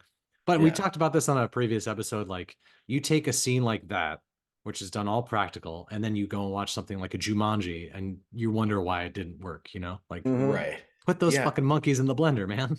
It makes me wonder, because they're doing that Gremlins animated show that's coming out. And there's just something that, like, and no hate to any of the creators, but there's just something I worry about, like the magic kind of being lost, and like half the fun is seeing the Rick Baker the puppets effects and his team, like, just go all out on creating these creatures, and especially in the second one where it's like they just had a feel that Rick Baker still gives away Gremlins from Gremlins 2 to people because he has so many that they made. Rick Baker, if you're listening. Are you guys old enough to remember when you would go to the mall, they had a WB store? Yeah. Yes. Remember that? And decorated all around, they had various Warner Brothers characters. And I remember up in the top, they would have like gremlins hanging. I was like, I wanted one so bad. You know, it's Same. funny you said monkey a second ago because originally they had sort of theorized and they experimented with using monkeys to be the gremlins, but they said as soon as they put like gremlins heads on them, they just had full-blown panic attacks. It just became the movie Nope. Yeah. Oh fuck. Oh. So like, yeah. Hell So yeah. there was initial. I'm glad they didn't go that route, and it's like Yeah, because no. the animatronics of it all is so fantastic. Like you said again, like the mum, you know, she's having actual plates thrown at her from like, you know, just under camera, and she's blocking them, and it's like the way they all move and the way they kind of like burst out of cupboards sometimes, and it's just cleverly shot in a way that, like, you know, you can then have the idea, oh, it ran down there, it went through that wall. Great sound effects in the background. It's like yeah, you know, they're puppets with wires and animatronics, No. but it's so like it just works so well. I don't know why. Like It's it makes it so silly. much fun. It's so much fun that Yes. like you see all the rip-off movies that came after this, like the Critters Mhm. and Ghoulies, if you're that kind of weirdo who Hell watches yeah. those movies. But Hell yeah. you know, and I like Critters for a Basket completely case. different reason. Yeah. But yeah, you can see how much fun, like, and just how successful this was of Yeah. all the rip-offs that came afterward. And then also, like, so we go back into talking about the sort of the danger of it all, is that Billy, in his final fight with Stripe, well, I know I'm jumping ahead, but he gets hit with an arrow, he gets shot, Yeah. he gets like this. These gremlins use fucking guns, man. Like a lot. Yes, they do. I was like, Jesus A lot. Christ. Tiny little guns. Yeah. Like the robber one that had his like his ski mask. and Yeah, stuff. that guy fucking, that one rule. I mean, what's your favorite gremlin? You can't decide. They're all so great. Yeah, They're all it's- great. It's so hard. Like the bit when they're all like they're at the bar and they're Fucking so good. It's so good. Yeah. The bit where we're all playing poker and one of them's cheating. There's another gunshot right Boom. there. Gun. Love it. I'm partial to the Flasher Gremlin just because the rest of the Gremlins are naked. And so Yeah. the idea that this Yeah, one has yeah. a coat on and is flashing. Much like it'd be like Porky So Pig. funny. Yeah. No genitals. Yeah. It'd be funny if he It's was too just good. hanging a monster dong. Like the tripod gremlin. God. That's got to be the second one somewhere. Fuck. You know? And I It's remember in the movie. it's like I just rewatching it, even though like I know all the bits and bobs of it, is like the bit where Stripe, he like Billy almost gets it, but Stripe leaps into the swimming pool, and you get that shot of him inside. But it's like the effect of the swimming pool as well as the camera goes back, and you've got all those bubbles and the smoke and everything coming out. And I remember just like remembering as a kid going, "Oh shit!" Yeah. Their biggest fear, because I mean, you see earlier on, like they just spill a little bit of water on him, and then this fucking chaos ensues. But like, what would happen if you fully submerged a fucking gremlin? The Yeah. world would be ruined. So I have a question, right? Snow doesn't affect gremlins, but you melt snow, it's water. We'll move past it. Move past it. It's like the midnight thing. It's like, don't worry about it. Yeah, yeah. It's Just- shut You bring up a Right. great point. I feel like that thought never once entered my mind. Yeah, only But on in the bar too, when they're smashing bottles around and liquids Yeah, like that's spraying everywhere, is liquor. it specific? But still, it says don't get them wet. Does it say specifically get them wet with water? yeah, That's the rule. yeah, that's Joe it. Dante, if you're listening, You have some explaining to Yeah. do. But I much like watching Batman Returns. I was watching it like, you know, remembering watching it as a kid, now watching it as a grown up, just looking at the well-made nature of it all, about what an amazing movie it was. It's like this has been one of the best weeks for the podcast ever for me, for just like going down memory lane on a couple of like these unconventional movies, and then watching It's a Wonderful Life for the first ever time yesterday, which was pretty fantastic. But Gremlins, I think it's like we like to talk about, is one of those, oh man, movies of it just works. it's an iconic classic. You know, the Yeah. music, Jerry Goldsmith, like just the Gremlins theme is like so fun. Like Yeah, and they sing it like they're singing it, and then you have Gizmo's he's doing the Close Encounters fucking soundtrack or whatever. Yeah. Woo, woo. And then I like the bit where they go full tilt boogie for cameos on the bit where Peltzer is at a Christmas Eve like expo, Inventors Expo. An Inventors Expo. You've got fucking Spielberg nuts. goes through in the foreground on this sort of thing. You've got Jerry Goldsmith, he's on the phone. You've got my favorite gag is because I love the 1950s black and white time travel, like Fuck yes. the Time machine. the time machine, and then you've got it in the background, and then it cuts back and it's disappeared. Yeah, and then you've got the actual robot from like what's it called? Lost in Space. Lost in Space, but that's the actual guy doing the voice, and he's on the phone later, and it's like, so I'm watching this going, Zen, like, this movie's wackier than I remember. Like, it's. We said that scene is better than the entirety of Ready Player One. Oh yeah, 1000%. That's how you do it. But it's like, is the wackiness that is the entirety of Gremlins 2 is there in Gremlins. It's just there's just as much of that as there is violence and horror and everything else. It hits a perfect balance across the sort of the you get that like that 80-20 split where this one's a little more horror adjacent, whereas Gremlins 2 is way more silly. It's just gag fest for the second one, which is great. An absolute gag fest. I'm gonna have to watch. Fortunately, I do have like the box set, so I'm like I can watch Gremlins 2 as soon as we're done with this particular podcast. But that it just this, and again, the Christmas of this movie is it's balls deep in Christmas, man. It's like this is a straight up Christmas movie in every single way, much like Batman Returns was as well. It's like, and then we get the that really crazy sort of like fun moment of they all go to the movies. They all go to watch Snow White and the Seven Dwarfs, and it's almost that line from Billy. He goes, "They're watching Snow White, and they're loving it." And they're all singing, "Hi ho, hi ho." Once you get to the Gremlins Christmas caroling, that's when this movie takes like a bit of a. That's where you kind of lean into the comic side. You're like, "Oh yeah, we should make a whole movie out of this." That's right. That's the Mrs. Deagle part. Is like she goes out and they're all just singing. And I think the movie theater scene in Gremlins 2 much better.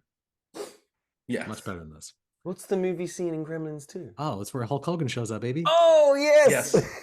Where they're watching the movie. Fucking fourth wall break. And is that the scene too where like depending on which home video version you're watching, you get like a different version of the movie? There's like one where I forget what it is because I only learned about this recently, but there's some like home video releases depending on what you get where like it sometimes cuts to like an old Western movie and the Gremlins are doing almost like Mystery Science Theater commentary over it, and it's in some versions but not others. See, that's weird because that's kind of that weird thing about growing up in the 80s and 90s because there'd be alternate versions of movies. Like, for example, I have seen one of the version of Big where the woman goes to the machine and becomes a girl at the end of the movie. And what? I've seen that. And if you look it up, that exists, but I saw that as a child once. Are you Mandela affecting us? That doesn't sound right. So look it up. Look it up. Look at Will's face right now. Because I'm watching Big ever and since they then. fuck? This is exactly where like I'm just like, no, this can't be more disturbing. We're like, so the adult woman goes to become a kid again? Yeah. To go be with the little boy? Yeah. Arrest everyone who made that movie. Like, what is like just jail? Like, but I've seen it, and I knew I'd seen it, and for the longest time I thought I'd gone crazy because then I'm watching Big and I'm fast forwarding, going, well, no, there's a post-credit scene. I've seen this, and like it never happened. It was only as the internet became a thing that you could finally look this sort of stuff up, and there's like 3 versions of Big, but one of them involves that. That's horrifying. I hate it. I hate it. Implications are somewhat terrifying, but I was quite happy about it. But like, it's the fact that things like that would happen, that you would see an alternate version or someone had a different VHS version of this movie. Like, wait a minute, what? Like, it was weird. Much like this movie is weird as shit. But it then sets up, it's great because they blow up everybody in the theater, which is the one from Hill Valley. That they crash the DeLorean into after he goes back in time from 90. I digress. But we set up that whole Stripe versus Billy final fight around the store, around the general store. So cool. And it is fucking terrifying because Americans are crazy. And you just keep weapons. It's just, if it's not a bolt firing thing, it's guns, it's pistols, it's knives. Well, you never know when a gremlin's going to show up, so you got to be ready. True. You have to understand every general store in America is basically like the shed from Evil Dead, where it's just rusty nails and just sharp and blunt objects that all want to kill you. Just sticks of dynamite just laying around. Yeah, so I mean, how many movies have we had on the show? We had What About Bob, where he's able to go and get explosives from the general store. Yeah. You've got Rambo: First Blood, where he goes into a store which is just bullets. It's just in America. Store. You guys have got just Red crazy Dawn shit was everywhere. another one where they have like insane shit in like just an old timey general store, right? Like even movies. Well, let's get all the firearms off the walls. Yeah, even movies we haven't covered, like Dawn of the Dead, like they go and they're buying guns or like they're stealing guns at the mall. Yeah, like it's right next to a Macy's. They just go and start getting like assault rifles. But like, the bit Stripe versus Billy is quite the fight. You know, you get that really scary bit, and I'm there watching it, going, "How are they doing this?" Because you've made me think of baseball bat, with the chainsaw. It made me think of the fight between Jeff Daniels and the giant spider from Arachnophobia. I don't know why. Insane animatronic screaming spider. Or the gremlin spider from Gremlins 2.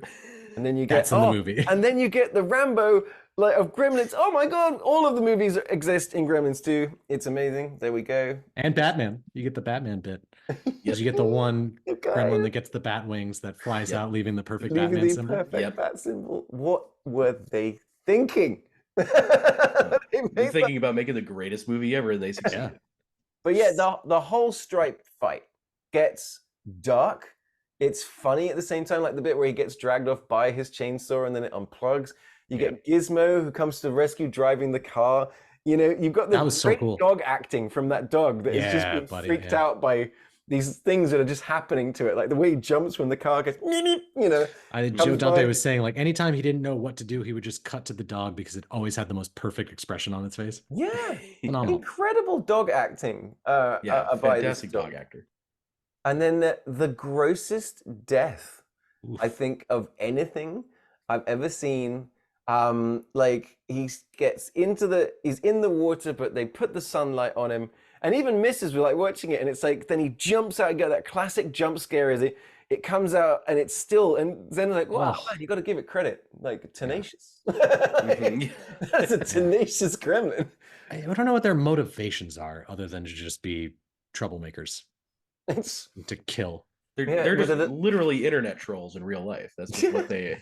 That's what the gremlins are. It's like kill with a sense of humor. That seems to be the gremlin approach. But the way that then its skull and it melts into the ground, and it's kind of like still like breathing on the ground. It is a masterpiece of practical effects. Gremlins, I think, is like, did it win the Oscar or anything for this? Because it's like its special effects were second to none.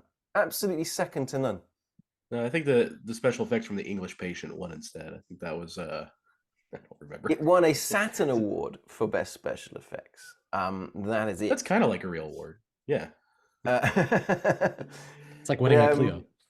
But yeah, I mean, any other parts of this movie we've not talked about that you do want to talk about? Phoebe Cates just being absolutely adorable in every single scene, even when she's telling the most horrific childhood trauma you've ever heard in your fucking life, which was, let me see if I can remember this correctly. She wakes up on Christmas because she hears something coming down the chimney, or her dad disappears, and it turns out he was stuck in the chimney, broke his neck, and died instantly, and they found him sometime later. Yeah. So dad went missing on Christmas. She was 9 years old. They decide to light a fire, or they notice the smell, the fire brigade. They come by, they're expecting to dig out a bird or something. Instead, they pulled out my father. And then you get the look on Gizmo's face of, what?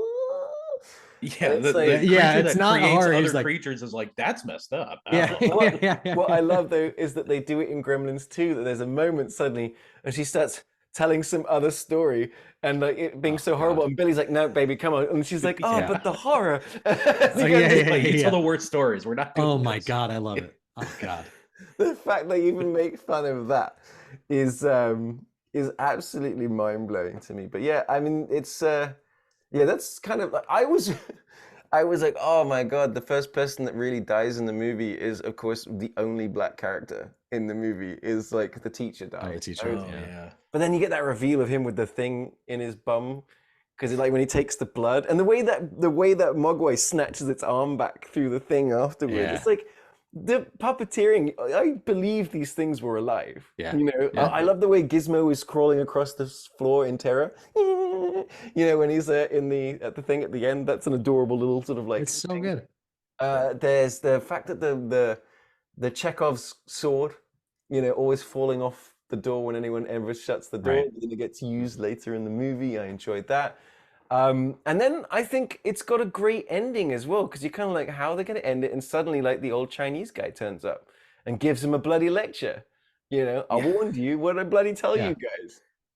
And it's got a great end as he's going off, and you've got that matte painting. Yeah. And it's finished with the, you know, it's like it's a Christmas story that's been told to you, because the narration comes back, and you kind of get that fun end of, you know, turn on all the lights, look under all the beds, because you never know, there might just be a gremlin, and it's just. How am I misremembering how he gets Gizmo back in Gremlins 2? What do you remember? Because I remember.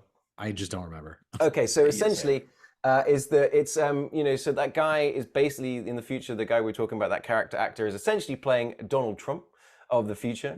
And so there's all sorts of development happening around Manhattan.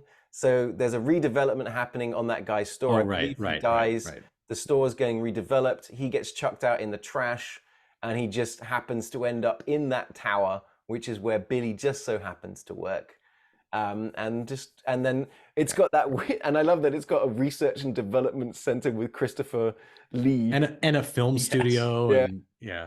Oh man, I was loved wondering the video. I had the video game Commodore 64. That was a lot of fun. Of Gremlins 2. That was a wacky game. So yeah, what do you guys think about this one? Right, Gremlins is like, I loved it, man. It's great. It's fantastic. It's Yeah. It's such a fun. It's just a fun movie, and it still scares the crap out of me sometimes. And I still want shout out to my friend Joe, who had a dog growing up that was named Gizmo. And it was brown and white, and he had a papillon, just looked exactly like Gizmo. And I fucking love this movie. It held. But I love the sequel more. Sorry.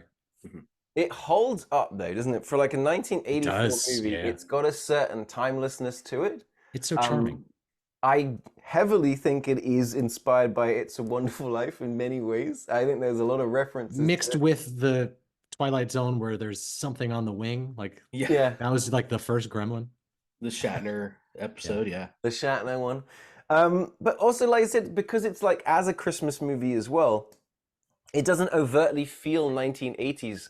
I mean, you know, you don't see cell phones. You know, you get, you know, that's one thing we haven't talked His about. inventions. All the inventions, Yes. the running gag The of all the inventions. terrible inventions. They make such great sounds, though.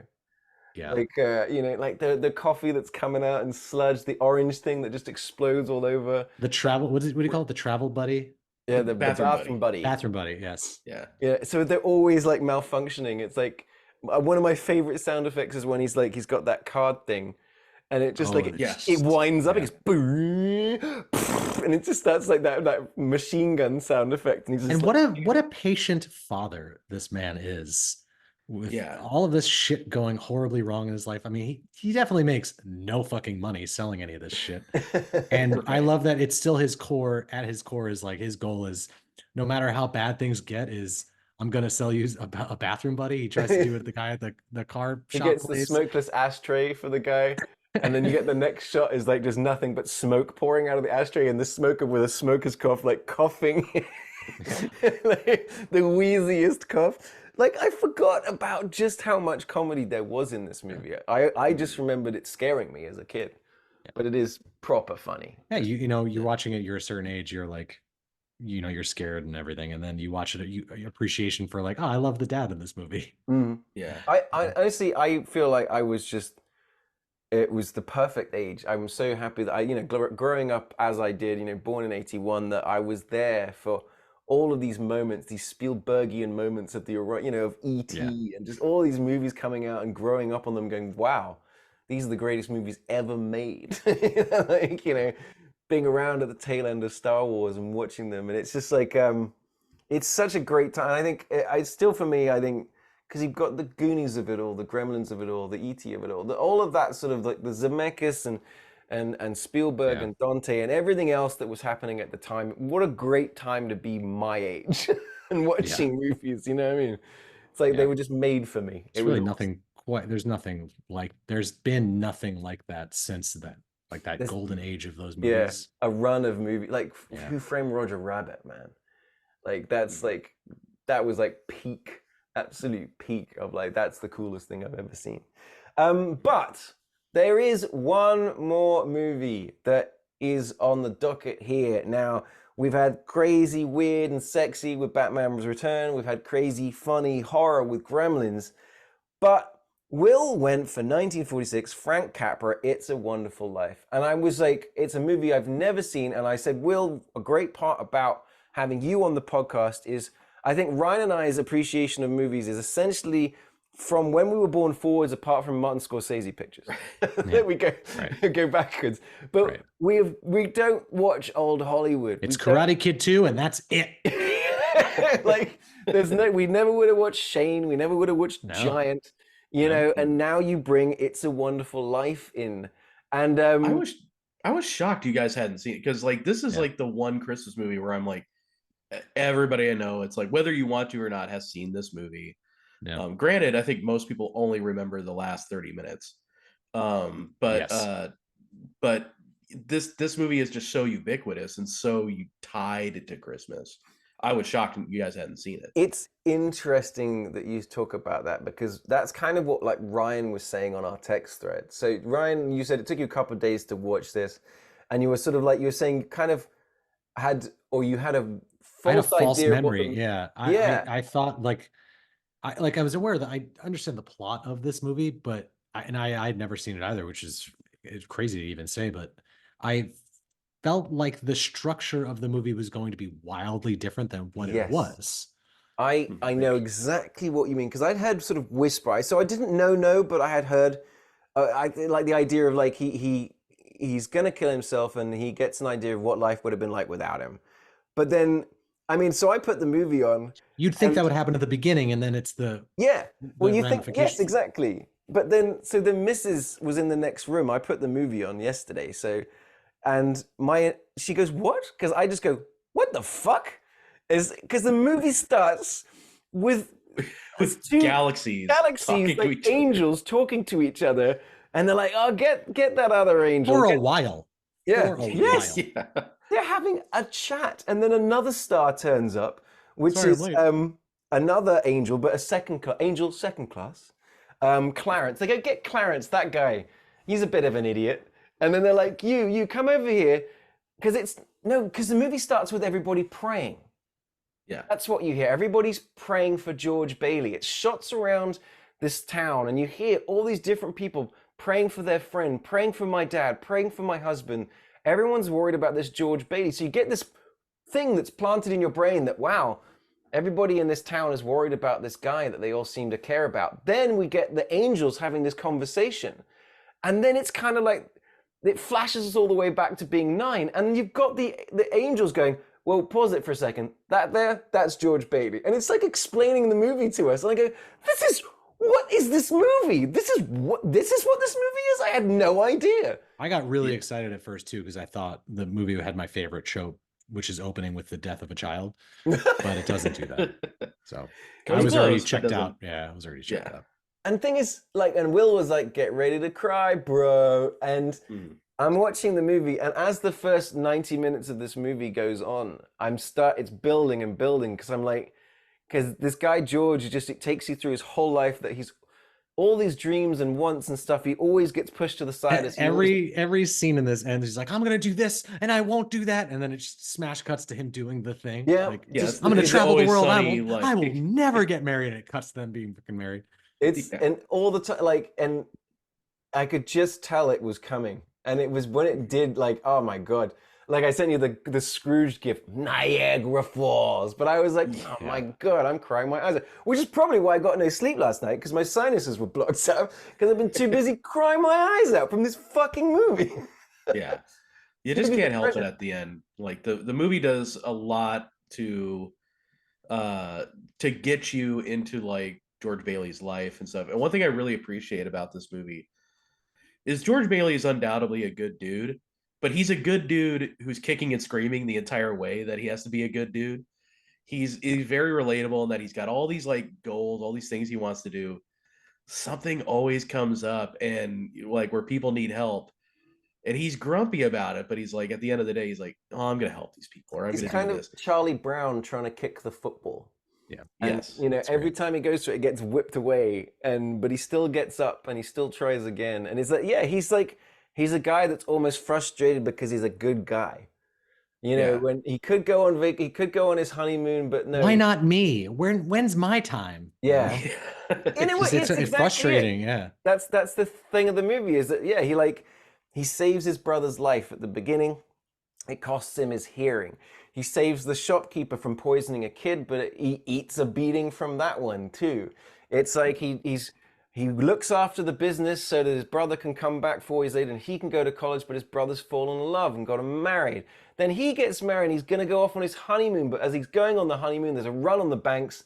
He's able to keep his savings and loan open by giving his money to all of these people. It's constant. And it's kind of like the straw that breaks the camel's back is his bumbling uncle, while chatting with Potter, the bad guy. You see him hand the money over. You see him do it. And it's like, and he's the forgetful guy. He's always got something tied around his fingers. And even I'm watching the movie just going, oh, when is this guy going to catch a break? When he kills himself. Yeah. And so you get that moment. And so I've seen clips of him standing on the edge of the bridge, right?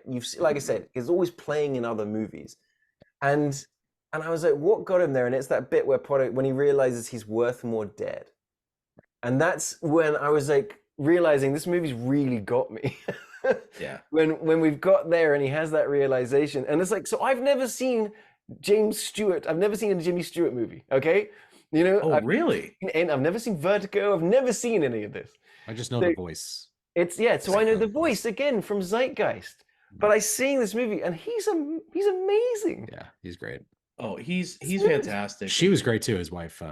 Yes. Oh my God, I've heard. I've got it. Donna Reed. Yeah, she's stunning. Beautiful. The only thing on this movie that I like is bullshit is when she's an old maid. She is a very beautiful. Or even when when they're first like courting each other after they have that awesome scene at the dance, and the pool opens up and they all dive into it and they all leave after that and they're just soaking wet. She's wearing a bathrobe. Great, like just they were so great together.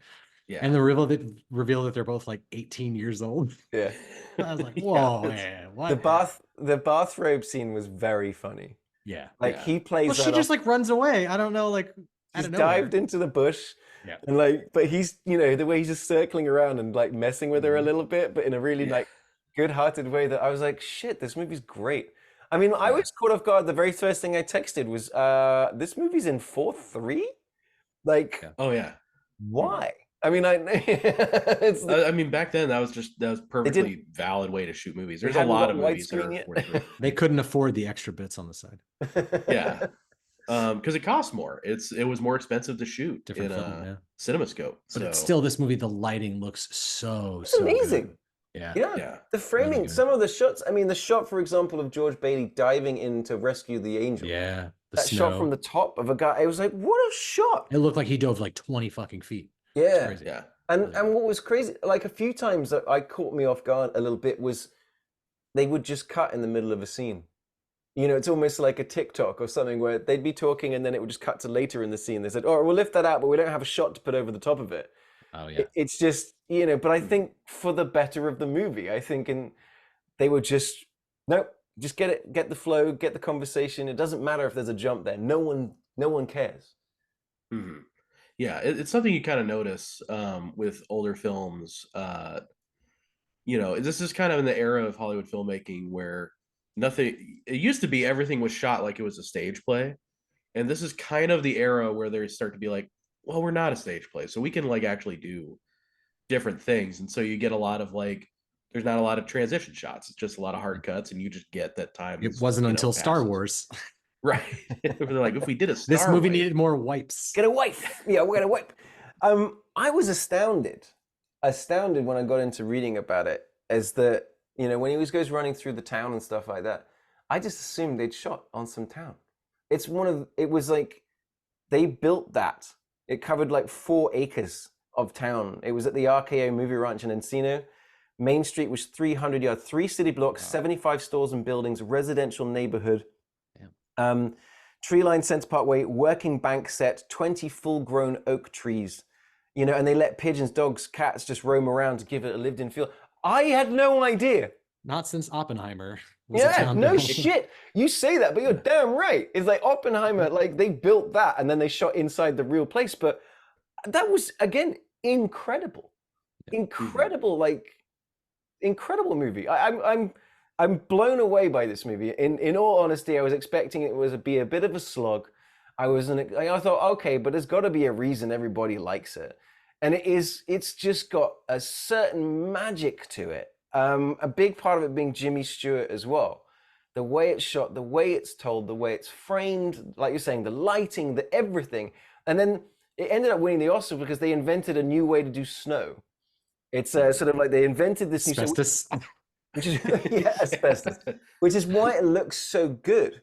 And that ended up winning it an Oscar, I think, because it's like in the old days they used to just do cornflakes, but because of the sound of that, you'd have to re-record sound, and they wanted to be able to make the movie, and it looks like it's. You're telling me this won an Academy Award for special effects, but Gremlins got a fucking Saturn Award? Jesus Christ! They should have had better. We live in a society, yeah.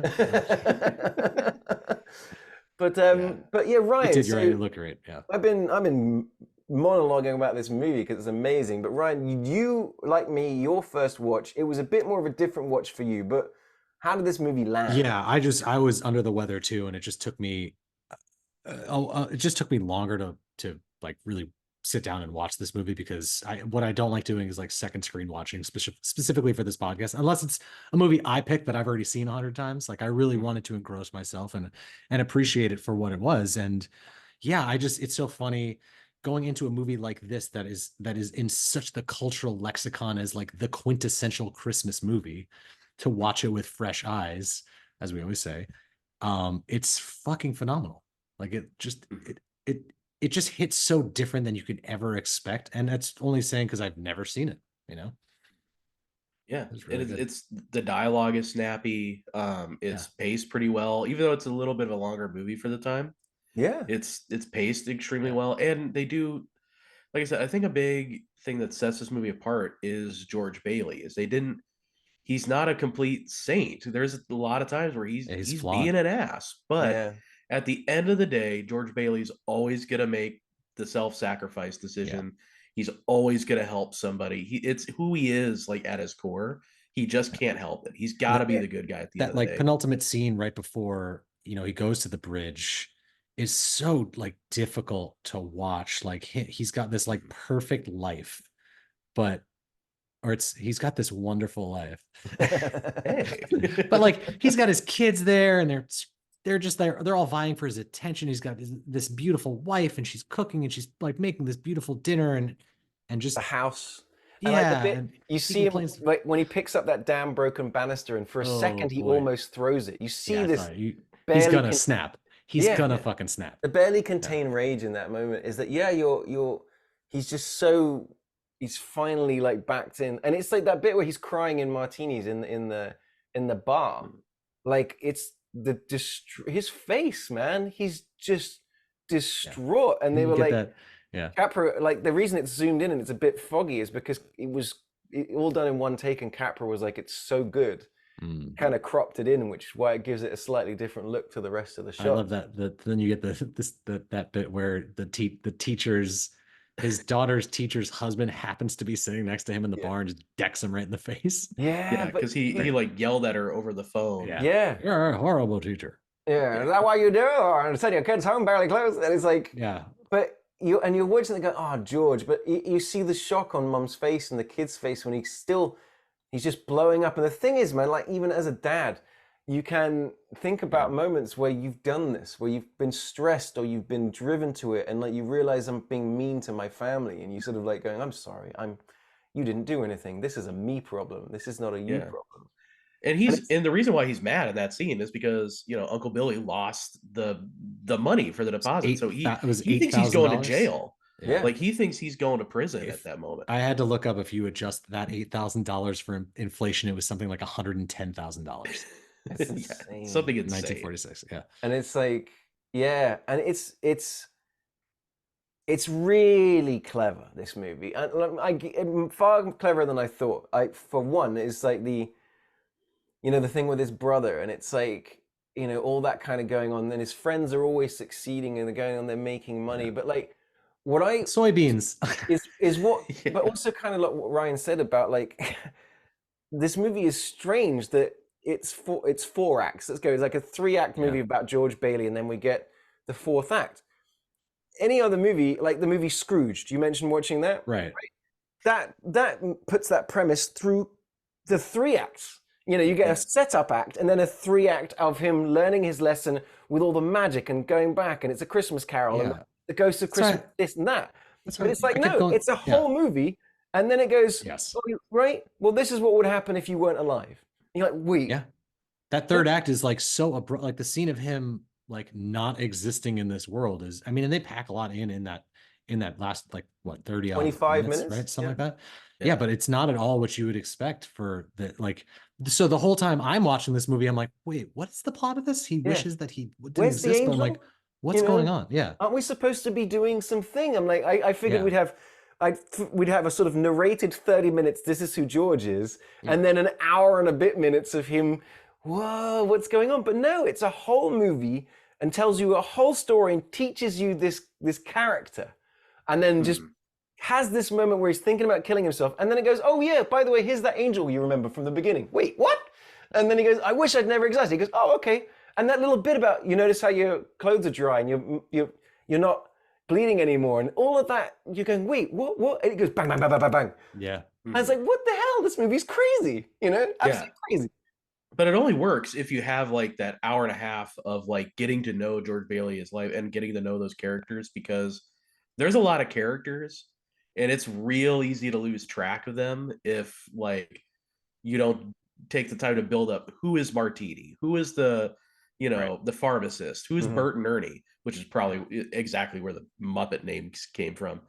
But you know, it's, if you don't have that time to like really learn who those people are, that last, you know, bit where Clarence shows up doesn't hit as hard. In the end, when the pharmacist shows up at the bar and the reveal is that he killed a kid and went to jail, how the fuck is that guy still alive? That's my biggest. He was like he was like 100 in when George Bailey was. This was in 1947, so when he was initially the pharmacist at the beginning, he is only 23 years old.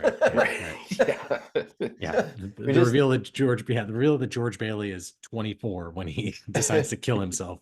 But yeah, I mean, it's that element of, as well, like, would they put World War II into it? And then you get that bit where it's showing other characters, and it's got all that footage of World War II in the background. I put $1 million. That's the stuff that Capra shot for real for the U.S. government. Not bad, for sure. Gotta be. You know?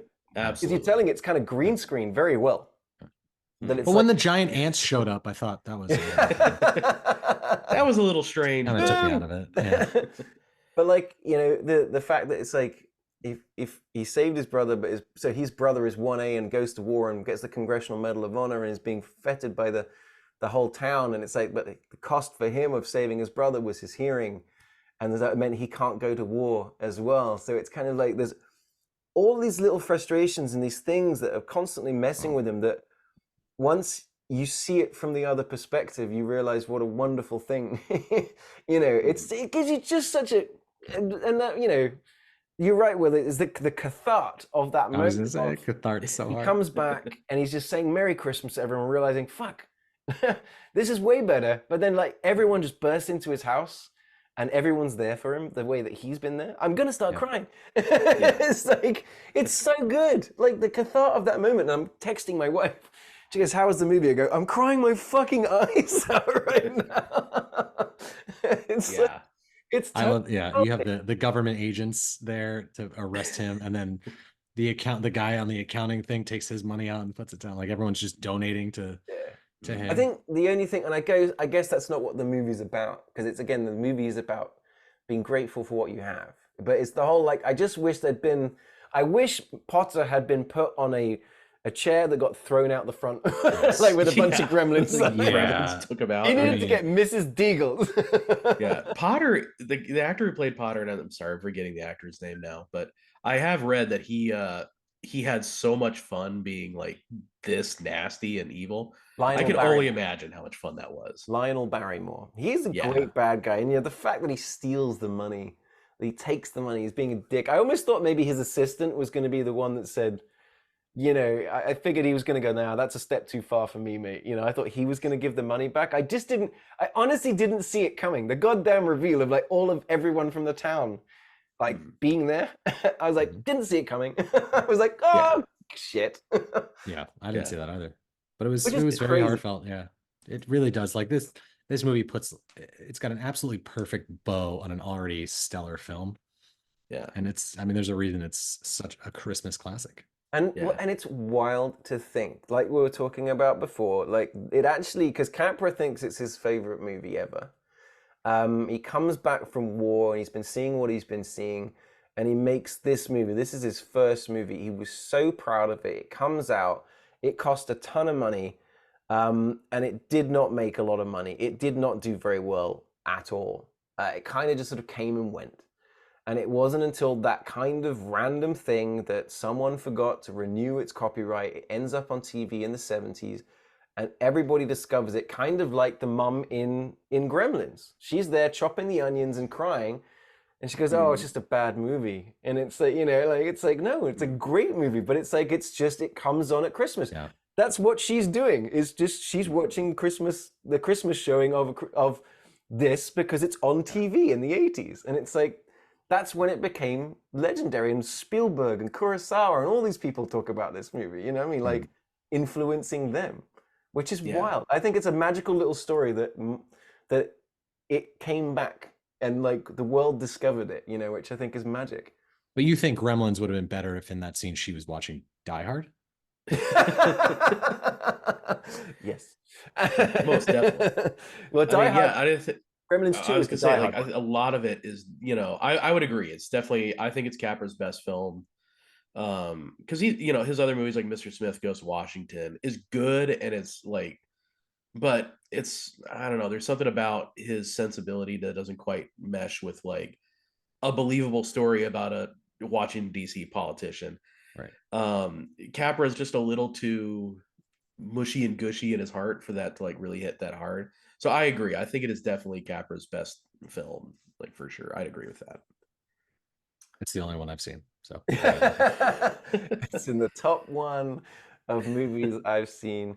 But it's like, and you just watching it, I was able to see how many other, when I said to you guys, I go, what? This movie ripped off Back to the Future too? Yeah. You see how influential this movie is. In so many ways, like, and then Scrooged, even like, it's just when you look at the way they're done and things are done it, and that you're like, this is a massively influential movie, and I'm almost angry at myself that I didn't watch it until I was 42. But that this is again why I love this podcast, is it's teaching me to love movies I've loved my entire life even more. But it's introducing to me movies that I just, I never would have put on. I've always got an excuse. I'm not watching It's a Wonderful Life. I'm going to watch fucking Die Hard. You know what I mean? It's just, you always land on something, some familiar thing. And it's like to put Gremlins, Batman Returns, and It's a Wonderful Life head to head on a Christmas sort of like, which is better? What a triple! I love every week we do this is an insane triple feature for sure. Yeah, but this might be one of my absolute favorites because I think each one of them is a classic in their own right. I think all of them stand the test of time. I think if only there was a way to combine the three. I think combining the three is just watch Gremlins 2. You've got everything. You've got Well, old that's what I'm Hollywood, doing new today. Hollywood. Yeah. You've got, it's basically Die You've Hard. got your Batmans. Yeah, you Yep. It do. is. They're in Nakatomi They're Plaza in basically New a York tower. City. I Yeah. mean, come on. Mhm. It's Absolutely. If only Gremlins 2 took place during Christmas. It does though, doesn't it? I don't think it does. I don't know. I might be too distracted by all the gremlins in that movie. Yeah, to because realize aren't what it like takes. the Mr. Funneman or whatever, right? They're the tourists in New York, but aren't they sort of shopping for Christmas? I don't remember. I have to watch.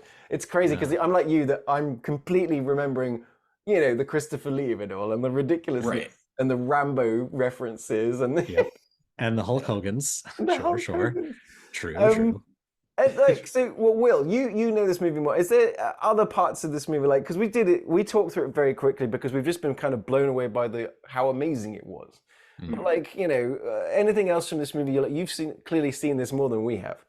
Yeah, I mean this is one. It's on my regular rotation every Christmas. One of the things I think is interesting about it is because I've heard this argued. Technically, it doesn't really become a Christmas movie until that last act that takes place in Christmas. So the rest of it is not very Christmas centric. But you know, not only is this a movie that airs every Christmas and everybody's seen it every Christmas except for you guys, but but that last act I think is just so Christmassy and just so captures that spirit that it just overpowers the public's memory of. Right. I was gonna say That's true. until you pointed that out, I fucking hadn't realized that it's like Yeah. only Christmas for the last 25 Yeah, for minutes. sure. I was wondering that too. I'm like, doesn't seem fair. But now, you know, like we talk about in other episodes, if you take the state out of it, is it still the same movie? But you can't remove Christmas from any of these three movies No. and have it. You know, there's no Christmas in Gremlins. He doesn't get the gremlin. There's no Christmas in this. The whole fucking third act doesn't happen. There's no Yeah. Christmas in Batman. Penguin wins. Absolutely. But Yeah, that's crazy. That makes a really good point, Will. Like, yeah, is that for it being a Christmas movie, it's barely a Christmas movie. Right. It's barely, but it's like the most important element to bring it all home. It doesn't work without that super sappy Zuzu saying like every time a bell rings, like it just doesn't doesn't work. And one last thing I'll say about it is just Jimmy Stewart, you know, you get why he's an icon. And I always love like his performance in things like Rope and Vertigo and all that are always praised. I always like more sentimental, sappy Jimmy Stewart, like in this movie. And if you want to see like he also underrated as a drunk actor. If you watch a Philadelphia Story with Jimmy Stewart, he does the best drunk acting I think I've ever seen, and it's hilarious and charming, and everyone should watch it. He's great at it. I love his like vulnerability in this movie too. Like, you know, Yeah. You still like he really is going out of his way. He never puts himself first to a fault, obviously, but just but also his like his comedic timing, like in his the early so bits of this funny. movie, he's very funny, very sharp, very witty. The banter he and Mary, is it Mary? Yeah, Mary. Mary. Yeah. Their dynamic together is fucking flawless. It's great. Yeah. I like And the only flaw of the movie is just like I told you guys in the text thread. In the alternate timeline, she's a hot librarian, whereas in the normal one, she's just hot. So that's a bit of a trade-off. Right. But yeah, the old spinster thing was like, I was like, she is so pretty. yeah, it's like still And works. she's a Yeah, spinster it's of still 20 super years. hot. Yeah. She's like, she's 26 years old. she's, Yeah, an she's all old dried maid. up. Old maid, yeah. Ooh. There's other like there's happy accidents in the movie, like they were saying is like you know, the bit where I was saying where he was sobbing, but also the bit where like Uncle Billy, the funny would just point me in the right direction. That way, I go straight that way. He walks off camera and then there's like that whole crash. That was an accident. So he walks off camera. They a technician actually knocked over some equipment. The guy that plays Uncle Billy quickly did the I'm all right, I'm all right. And, Wow. and Capra actually paid that technician $10. Thanking him for his sound improvement. So That's awesome. he's like, That's so that worked funny. out well. That was a great scene. But that was so funny. Yeah, the whole point me out in the right direction. Ooh, and that scene in the end where he shows up to his mother's house and she just doesn't write, like, oof. Oh, that's hard. Yeah, and then of course his brother just died. Yeah. As a kid, you know, and it's like it's called Pottersville. You know, it's like it's It's very. I mean, like I said, Back to the Future 2 ripped it off brilliantly because it Yeah. was just like Yeah. going to Biff's version of Hill Valley, and then we've Yeah. got Hill Valley as Gremlins. The overlaps, guys, the overlaps of these movies. Everything leads back to the Future. The Venn diagram And of the these Wraith. movies is actually more linked. I'd love to see a supercut of all movies shot on that, just having that little town square, because it Universal pops up backlight. like everywhere, Yeah. and it's so instantly recognizable as Hill Valley, like the town square. That Hill Valley, it burned down, right? Or partially burned down. I think fairly recently. Not sure about that. I saw it when I was So- at Universal the other day. For Gremlins 3? Yeah. Interestingly enough, is in 1947, the FBI issued a memo about this movie, stating that in substance, the film represents rather obvious attempts to discredit bankers by casting Lionel Barrymore as a Scrooge type. According to these sources, it's a common trick used by communists. So during that kind of like the Red Scare and McCarthyism and that kind of stuff, and then so I was saying is people notice that the censors never notice that the Mr. Potter gets away with robbery without ever being called or punished in any way. Good thing that never happens ever again. Yeah, Right. Yeah. Gestures at America. Yeah.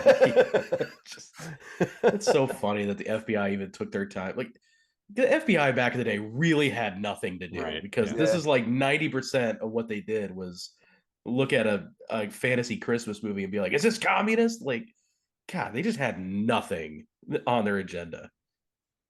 And Just a bunch of losers. Filmmakers praising this film: Spielberg, Kurosawa, Frank Darabont, David Lynch.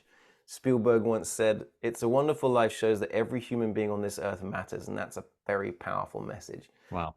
And it's like, I wasn't expecting to feel so good at the end of this movie. Like, I just cry my fucking eyes out. I'm like giving myself, like, make an old fashioned, and sat there and think about what a great life I've got and how much I love my kids and my wife. I'm like, son of a bitch, this movie won me over. Why go see a therapist when you can just watch this movie? Damn right. Exactly. And I love it. Not Martini. Who's he? I always forget the other bartender's name. Nick. Yeah. I love that guy's voice. He was like great. I mimic Oh my that dude all God. the time. Evil Nick. I'm giving out wings here. The most like New Yorky Brooklyn kind I of wanted him accent. to be in The Untouchables. You know? Yes. I was hoping, Absolutely. now you mentioned The Untouchables, that when George Bailey was walking on the bridge, that Sean Connery would walk up and recruit him for his team. Fucking with a G here, pal. Exactly. Those two fucking movies together. There's so much to love about this movie. I think it is going to become a movie I watch at Christmas. I'm so happy we chose all of our movies. So the thing is, which one wins? Now, for me, it was open and shut case. I was just going to go, It's a Wonderful Life, until Will pointed out it's only Christmas for 20 minutes. Well, but in that, But it's that the most 20 important- minutes, yeah. Most important 20 minutes, possibly in movie history. So Gremlins opens with a Christmas song. It's got Christmas all through it. It weaves It's a Wonderful Life into it. And kind of like what Ryan is saying, without Christmas, there is no Mugwai. You don't just give someone a Mugwai for Easter. Why watch Well, A you don't. Wonderful Life when you can just watch it in Gremlins? Exactly. Because There you that's go. Two things. Merry Christmas movie house. You know? But one of these movies is a Christmas movie that has Batman, and does that not trump everything? Right. And you've got sexy Michelle Pfeiffer, in vacuum formed into just one of the coolest outfits ever. You've got Danny DeVito, Christopher Walken. You've got that Elfman sort of Christmassy score going on. You've got Gothic Christmas. So we've got Gothic Christmas, horror Christmas, and Christmas with angels. It's not an easy one, because now I'm there. I'm like, it's not easy. I love the Venn diagram crossover of all three of these movies. I mean, I guess, do we want to go with, are we going with like what the spirit of Christmas is, which is, friends, family, love, and all that crap? Or do we want to go with what Christmas is actually all about, which is how rad all these gifts of Mogwais and Batmobiles are? Yeah, well, I was going to say, if we're going to, Christmas Christmas, we're sort of now, Christmas has become commercialized. So like what is Batman Returns is about the toys that we bought and played with because we watched Batman Returns. Gremlins, it's the same sort of thing. Is See, it sort of like Gremlins is a simple movie about obeying the rules, right? right? There's 3 rules and you obey them. Otherwise, chaos. You And know it will what? ruin your Christmas. Funny enough, I was just reading that the FBI opened a file into Oh Gremlins shit! saying that if people don't follow the rules, that's what the communists do. That's how the bankers FBI, win. man. God damn it! Well, They need to get a 'cause it was hobby. very anti-capitalist as well, Mrs. Deagle. It's just like, yeah, what the hell, man? That definitely got an FBI file on Gremlins. I mean, yeah, I think in the timeless art of it, you look forward, 50, 60, 100 years from now when we're all long dead.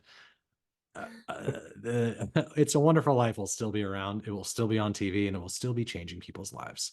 I'm true. not gonna argue with you, though. I'm gonna also argue that Gremlins and Batman Returns will still be around as well. But you're right that It's a Wonderful Life Christmased me.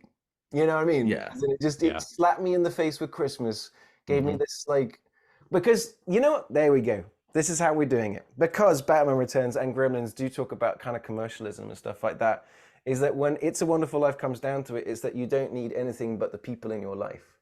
Yeah. And that's what's important. And that's what Christmas is. But if one of those people happens to be a Batman, then, then it's just better for it, I don't know how you live your lives.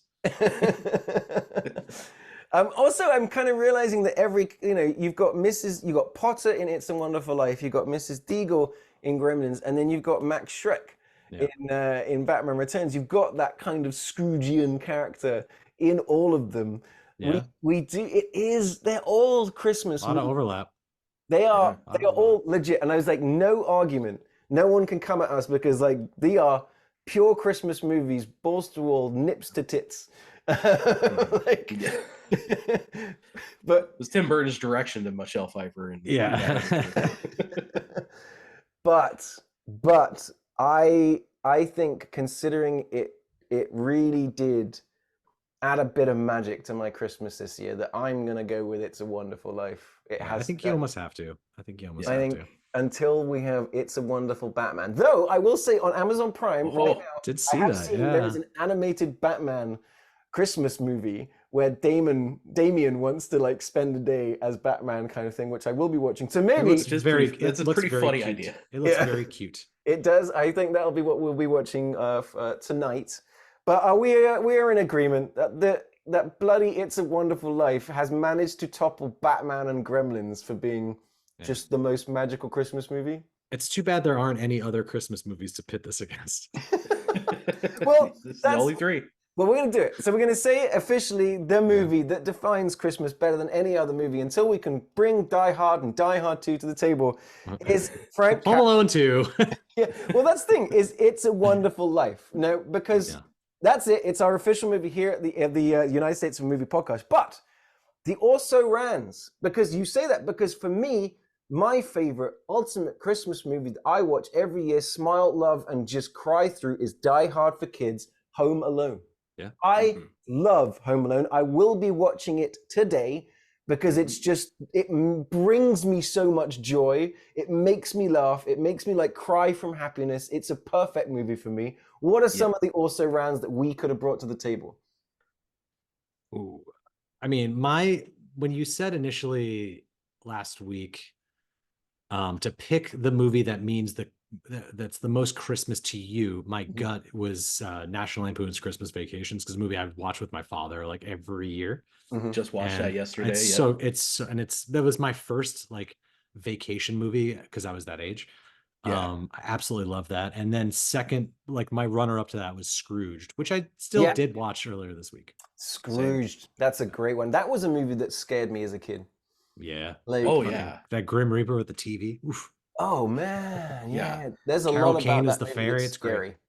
Great. That's a great one. Will, any other ones? Like I said, I left this up to my followers to pick, and a lot of them had a lot of really great picks. One that was we might want to keep in mind for next time. I had never heard of this movie before, but it came up more than once. It's a movie called Noelle with oh, what's her name from Pitch Perfect? And Scott Pilgrim. Anna and- Kendrick. Yes. I don't know much about it other than it's a Christmas movie. A lot of people seem to like it, and it takes place in Scottsdale, Arizona. What? Yeah, and it's fairly recent too. It's like Sure. 2019, but I've never heard of it. And I guess it was either a Netflix or a Disney movie. I'm not sure. Anna Kendrick is Noelle Kringle, the daughter of Kris Kringle. Also That's stars what it is. Bill Hader, Billy Eichner, Julie Haggerty. What? A crazy cast. I never heard of this. On Sounds like the Disney most Plus? Amazon Prime movie you've ever seen. Okay. It's Or on that. Disney But apparently Plus. people like it, Yeah. and it goes with being part of Yeah. the States. So Have you that's seen? one we might have to keep in mind. Yeah, but have you seen the Christmas Chronicles, the Kurt Russell one? Kurt Russell. No, I love Kurt Russell. Fucking If- good. It's If good. Schwarzenegger didn't exist, Kurt Russell would be my favorite movie star. He's a great. He's a great Santa. That is a legitimately. I put it on. That We're was, overlooking Tim Allen as the Santa Claus. Yeah. Also, Elf, Schwarzenegger, Jingle All the Way. That's Will another Ferrell, fucking great Elf. one. Come on, there's a lot of Yeah. But like you said, we were really trying to think outside the box, and I didn't want to go with like a Home Alone or an Elf. Jingle Right. all the way. Okay, we may Put the have cookie down. Turbo Man, Jamie. Turbo. Yeah. Yeah. Great. Yet another movie where he can't say the name of his child. Jamie. Chenny. Jamie. Stop giving him J's. He can't do But them. you have oh my god, guy from SNL, Phil Hartman. Past. Phil Hartman just doing his All these cookies. Yeah, great. So good. I mean, also, I was thinking about the one that I grew up with. Is called Santa Claus the Movie with Dudley Moore and John Oh, Lithgow. And it's like, Oh my I used to God. watch that all the time as a Ooh. kid. That was my sort of Santa Claus movie Yeah. that got me excited. Another really obscure one is The Ref with Yes. Kevin Spacey and Oh wow, yeah, What's his um, name? Yeah, the guy that's Dennis- fireman. yeah. What? Dennis Leary, Dennis Leary. the guy Yeah, who I ripped hadn't off. seen that. Yeah, Mrs. made me watch it. Like she goes, "You haven't seen the riff? Oh, we're watching that." or any Shane Black movie. You got Lethal Weapon, The Long Kiss Goodnight. Iron Man 3. We were Iron Man watching that 3. last night. Yeah, technically a Christmas movie. The only thing I like about that movie is Adam Pally. yeah. So that- I was think, a lot. and for me, I was going to say my other also rans is any of the like numerous Christmas carols. I love the Patrick Stewart Christmas Carol is super underrated. Muppet Christmas Carol is obviously incredible. Wow. Not the next Jim Carrey year- one. Forget that I mean, one. you got Miracle on 34th Street, original and remake. So I tell you what, next year, if we're still here, God willing, is that I think we'll give It's a Wonderful Life the Christmas crown. But I think next year we're going to bring 3 different movies because like right then we've just listed 20 movies that I would have loved to have talked about. Yeah. And it's like We could have a Christmas bracket and have people vote. Oh, that's good. There we go. Get a Christmas bracket going. That'd That way we only have to watch one movie. I like this plan more and more. Okay, that was awesome. That's great. This is what a great little Christmas gift to ourselves. I think was what we Santa did brought it early. which means there's only one thing left to do, which is to figure out where we're going next week. I've already figured it out. It's where we were going to go last week before I realized it was Christmas.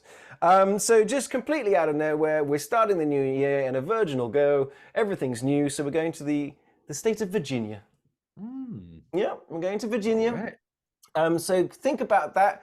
But don't think about it for a couple of days, guys. Go spend time with your families, open your presents, watch It's a Wonderful Life, have yourself a good cry, and we'll get back together around the new year to kick things off for the latest State on the United States of a Movie podcast.